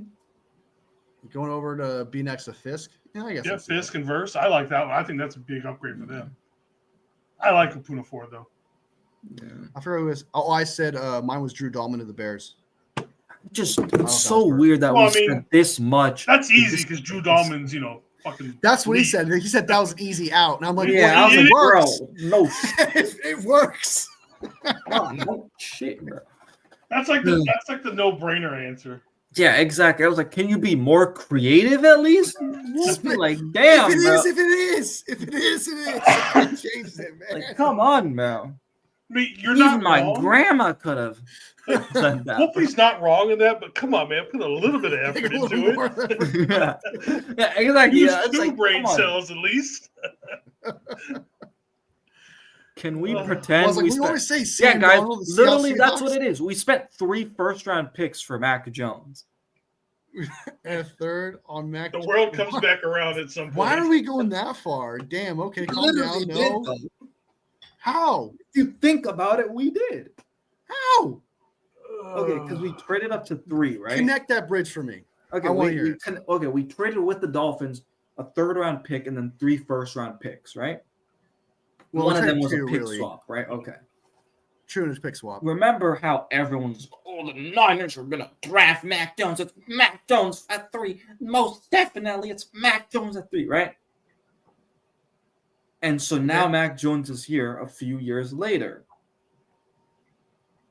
So basically, they did trade those picks for Mac Jones. So we say we just waited. We're just waiting. Yeah, for we this, and just they're like, waited. We'll get him. And so, according to that, because Brock got good when he did, that ruined our first chance of getting him. When he went to Jacksonville, we should have gone from then. We could have just skipped that whole. I'm just mad about the contract too, bro. $11.5 million fucking dollars for a backup. Jake says, "Help me out here." Wasn't there an article that Kyle said would have a much lesser role in personnel decisions? That's a good point. That's what I'm saying. Like, because you did say that it was Mike Lombardi. Was it Mike Lombardi?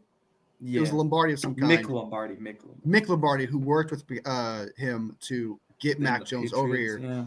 So it probably wasn't just his opinion. He probably had to have somebody who worked with him before tell him, hey, he could do it. He's a good he could work in your system. So, yeah. And it just so happens to be a guy that Kyle likes. What was his record against the Jets with Robert Saleh? I'm curious about that. And if you really want to look at a logistical standpoint, it's not like he gave a $50 million contract to Mac Jones or anything like that, or made a trade for Mac Jones or something. Because then that I feel like would be – because I always thought that Kyle still had opinions. I just kind of thought his dictatorship, his top dog, like this, like he gets the final say, or we're making this happen no matter what kind of level of decision making. I still think he has some say. Yeah, no. I just don't think it's top of the pyramid. It's top of kind of type saying. So I still think he My has some thing say. is, you know who would have been even better than this, and I know it. I'm gonna hate this. I'd rather have Jimmy G back than signing Mac Jones. Damn. You know what? I'm gonna agree. I'm not gonna. I would agree with you on that one. I would rather have Jimmy. back. Okay. I would agree without the if you took away the bad vibes when he left. Because he left with really bad vibes. Like he left with like some really strong it was like towards the team it got and stuff. awkward. So with Mac Jones, it's really just narrative, what people are going to say. I think Jimmy G would be toxic. I don't know if Mac Jones would actually be toxic. Jimmy G would be hella toxic, dude. Okay, but at least you have Jimmy G who's buns. So it's like at least he's buns. You know what I mean? Like so is Mac Jones. Is Mac Jones not buns? He's probably better than Jimmy G, though. I'll give you that. Mac Jones is better than Jimmy G. I'd rather have Brandon Allen over this Mac Jones guy. I literally rather have anyone right now other than Mac Jones or Trey Lance on this team as the backup. Well, he probably got some help out from Saleh, considering that Mac Jones's record against the Robert Saleh Jets is 5-0.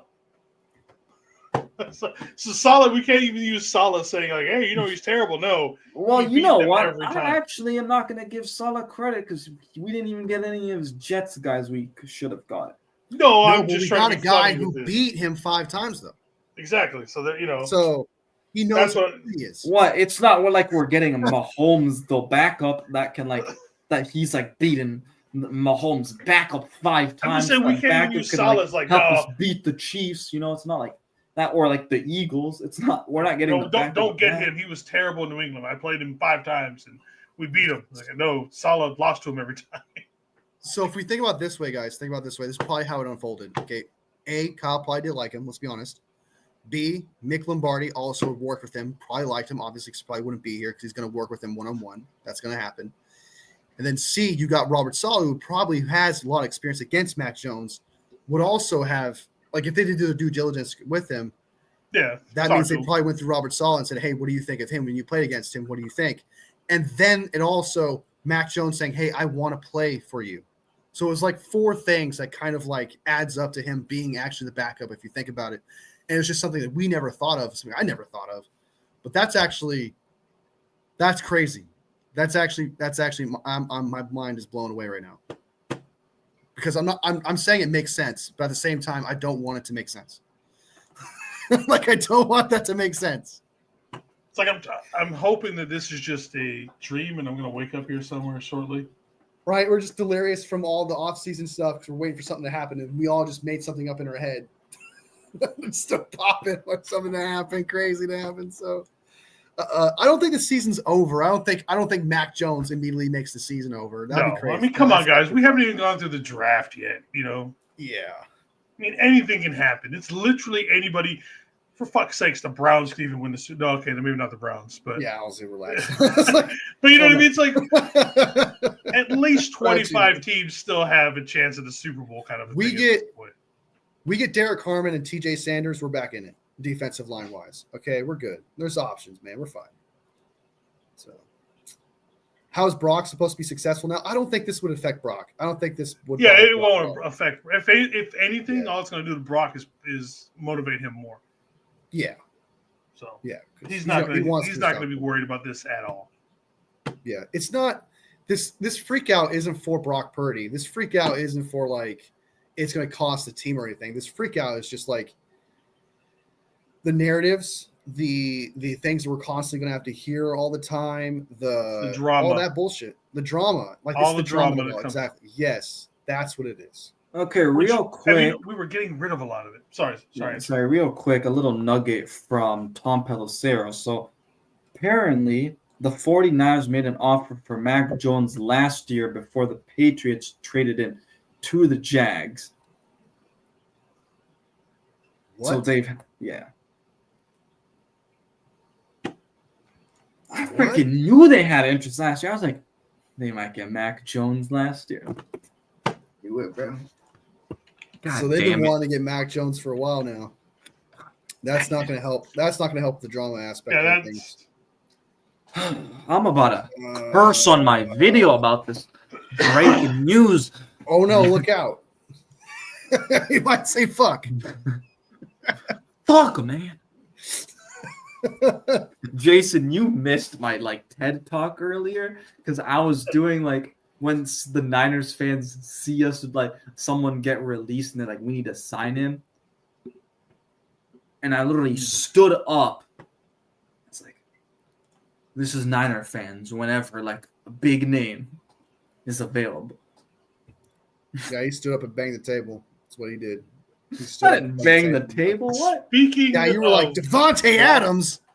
Oh, speaking of walking, you guys remember this? Let's see if it'll pull it up here. No, is it the gritty? No, it's even worse. Oh, remember the walk? Oh my! Yeah, I just the walk was terrible. That's crazy. What did they trade? What did they trade? For Mac Jones last year? I don't for Mac Jones. remember. Yeah, can you check or? Let me see. Mac Jones, Jaguars trade. Everyone on TikTok is gonna be like, "Oh, it's okay." In exchange for a 2024 6th round pick, that's what it was, a 6th rounder. 6th round pick. So they didn't So obviously the 49ers were going to give up a lot for him. So I guess that's at least there's that, right? And he's going to wear number 10. Oh, okay. Actually, I like that. I like that. I like You know why? We got Ronnie Bell. Give him that curse ass number. Yeah, fucking wear Hey. that 10 with pride, Mac Jones, baby. Wear that 10 with pride on the Niners. This is like what Karen said. This is why fucking Brian Greasy left. He's like, I don't want to deal with this shit. Yeah, Karen. Yeah, she said there. Yeah. Freaking Mick Lombardi. Hey, maybe. Hey, now if Ron Bell comes back, because he's probably been in the practice squad, he comes back, he's not gonna have the number 10. So maybe you start catching some balls. Hell, Maybe you'll start Ronnie catching Bell's it with the Lions, bro. Is he? I thought he was still on a practice Yeah, squad. he signed with the Oh Lions. yeah, he signed. Okay, Yeah. that's crazy. He went All back home. Because Ronnie Bell is actually good at everything but cat. Like, he was good at blocking. He was good the at route greatest running. blocking receiver of all time. He just could not good. catch for. Can't catch it all. It's like, dude, If he figures you're that a out, wide he's good. receiver. You have one job, really. Catch the The most important job is the catching part, and he can't do that. But if he figures it out, man, he's got time. And if he figures that out, Oh, Jackson will I be a good remember receiver. now what my worst signing was when we were talking about. It was the DeAndre Hopkins signing. Yeah, that one. Oh yeah. I don't know if that's bad. Like, as in, like, my case was, I don't think that's really bad. That's kind of like you just signed a bad player kind of thing. Like, it's not really a bad fit either. It's just Wow. kinda, Okay, It so was bad not in Niners general. related, but remember a couple days ago, Xavier Worthy got arrested. Mm-hmm. So apparently Xavier Worthy hired a PI, and he caught his fiance cheating on him. He asked her to leave the house. She threw hands at him. He called the cops, no arrested. Then she called the cops on him, and he got arrested. So this is a little, this is like, so now his career is impacted because someone else put hands on him. Who are we talking about? Xavier Worthy from the Chiefs, the wide receiver. Oh, okay. So we were all giving him shit about being, oh, great, another Chiefs, terrible Mhm. fucking blah, blah, blah. And actually, it wasn't him. So at least me, I owe him an apology. Because the first thing I said was, oh, great, look. I'm keeping my video up. I don't know what you're talking about. I'm not giving no apology, okay? I'm keeping those views. I have mine was because my video was just about how, like, the Chiefs always have, like, people getting arrested and shit. Yeah, exactly. Yeah, that's So, kind of how mine was, too. Yeah. I did the another one sound. I was like, another one. Hold And up, so I I'm need to I'm see some keeping of these that one. people's. Imagine Mick Lombardi telling Kyle to move on from Purdy. Oh my God! Don't even bring that into existence, dude. Like, that would, like, reassuring Matt, like Mick Lombardi reassuring to Kyle. I'm telling you, man. He's the one. Mac was just in the bad spot. Like, that's all. He was with the Jacksonville Jaguars, for crying out loud, and he was with who's Patriots, who were down bad. Yeah, that was the This is a perfect scenario under you, man. The post Brady Patriots. It's gonna be a conversation of like they were all down bad, and guess what, Kyle? You're awesome, amazing. You know, so you're gonna make him amazing because that's what you do. You're amazing. Oh, You're gonna make Mac Jones stroking amazing. the shit out of fucking Kyle's ego on that one. Oh my God! Kyle's like, you know what? I can do it. I can fucking do it. Yeah, I'm the one. just tapping into his ego, dude. I can see it. Oh my Lord. My Lord. Okay, so prepare yourself, guys. Now we're gonna Brock Purdy's. There's gonna be a lot of rumors of Brock Purdy being traded for the first overall pick. There's gonna be rumors of, like, oh, if someone doesn't want Cam Ward, they can trade their third or fourth round pick if they need a quarterback. Sorry, their third or fourth overall pick for Brock Purdy. You know, we're gonna hear some shit like that, dude. Kyle says Kyle, I can fix him. I can do it. I can fix him. It's like somebody coming out of an abusive relationship. I can fix it. Brock Purdy is going to be involved with every single team that needs a quarterback now. I'm telling you that. Everyone's going to be making videos on it.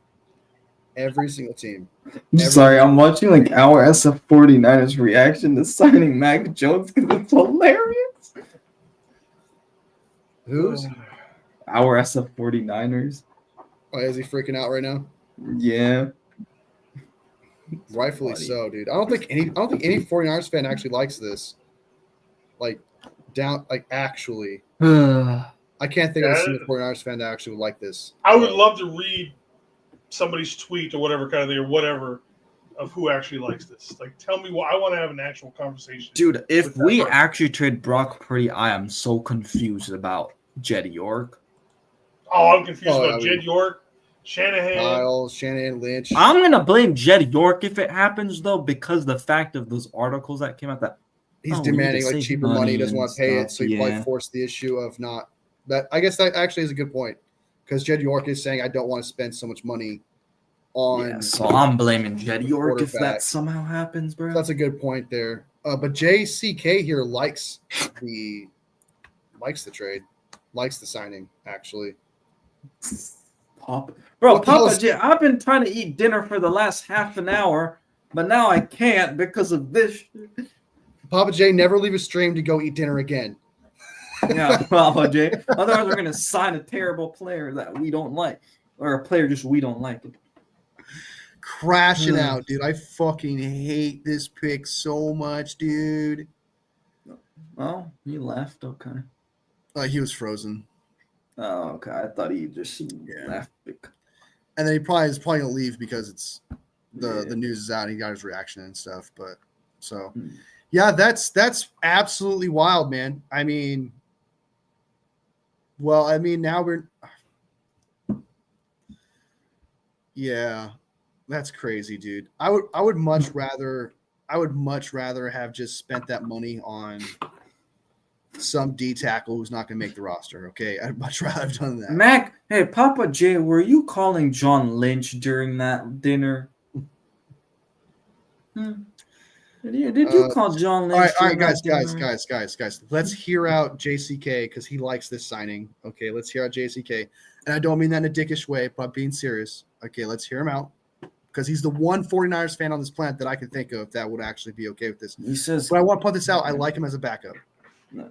Just the drama I don't like it comes with it. But go ahead. All right. Has Mac Jones played with a good wide receiver in his career? I can't think of a single one. Brian Thompson Jr. That's a good one. Yeah. Bourne. Right there. Burke. What's his name? Solid. Christian Kirk. Christian Kirk. Yeah, that's actually a solid one. So, I mean, but if you're talking like a great wide receiver, because it's almost of course he does Strawberry. Because it gives him a shit ton of content. Of course it does. It's gonna give him content for months, dude. They could. He's got content for days now. Bro, dude. there's no. I think like to the. Yeah, Kendrick Bourne, Jacoby Myers. Oh yeah, Kendrick Bourne. Well, the thing was being traded. We just signed him. That's the. What was it, like $6 million, something like that? How much was he guaranteed?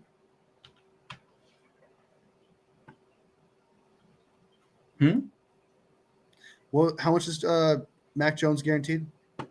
5 million, I think. 5 million. I like, and that's the thing, JCK. It's not the fact that 5 million guaranteed. I know Joe doesn't like him as a backup. Even he thinks he's absolutely trash. He can't do it. I know there's a few people in here who think that just in general, his talent wise, he's bad.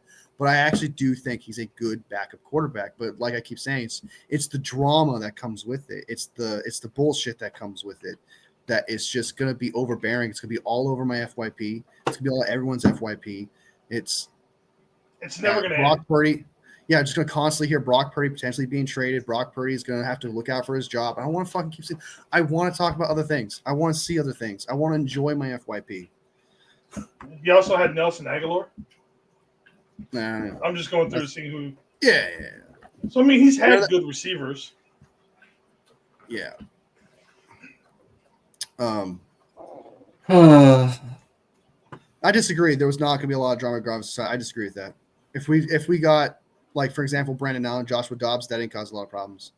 If we got Joe Flacco, I don't think that would cause problems. If we got Jameis Winston, I don't think that would cause a lot of problems. Literally, the quarterbacks I think that they should have signed that would cause problems were Aaron Rodgers, Kirk Cousins, Mac Jones, and then maybe Zach Wilson in there. But out of the four, I'd rather have Zach Wilson. Zach Wilson would have been funny drama. Yeah. So, but everyone else I think would have been just fine. This Mac Jones literally is connected to Kyle Shanahan because of the rumor before the draft. That is why. So Fields, I guess Fields is probably up there too. Fields probably would have a problem as well. Not as much as Mac Jones though, because he was never connected to Kyle and his organization so much. So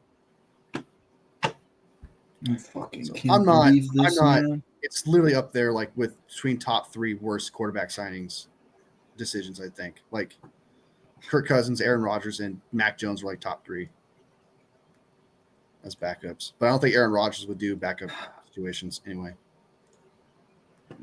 So, Alrighty, I think I'm still gonna be live here for a while, but I'm gonna go probably All right, well, I dinner told the wife break I'd go and back to make her a video. So in a few minutes, so I should probably go back and hang out Yeah. with her again.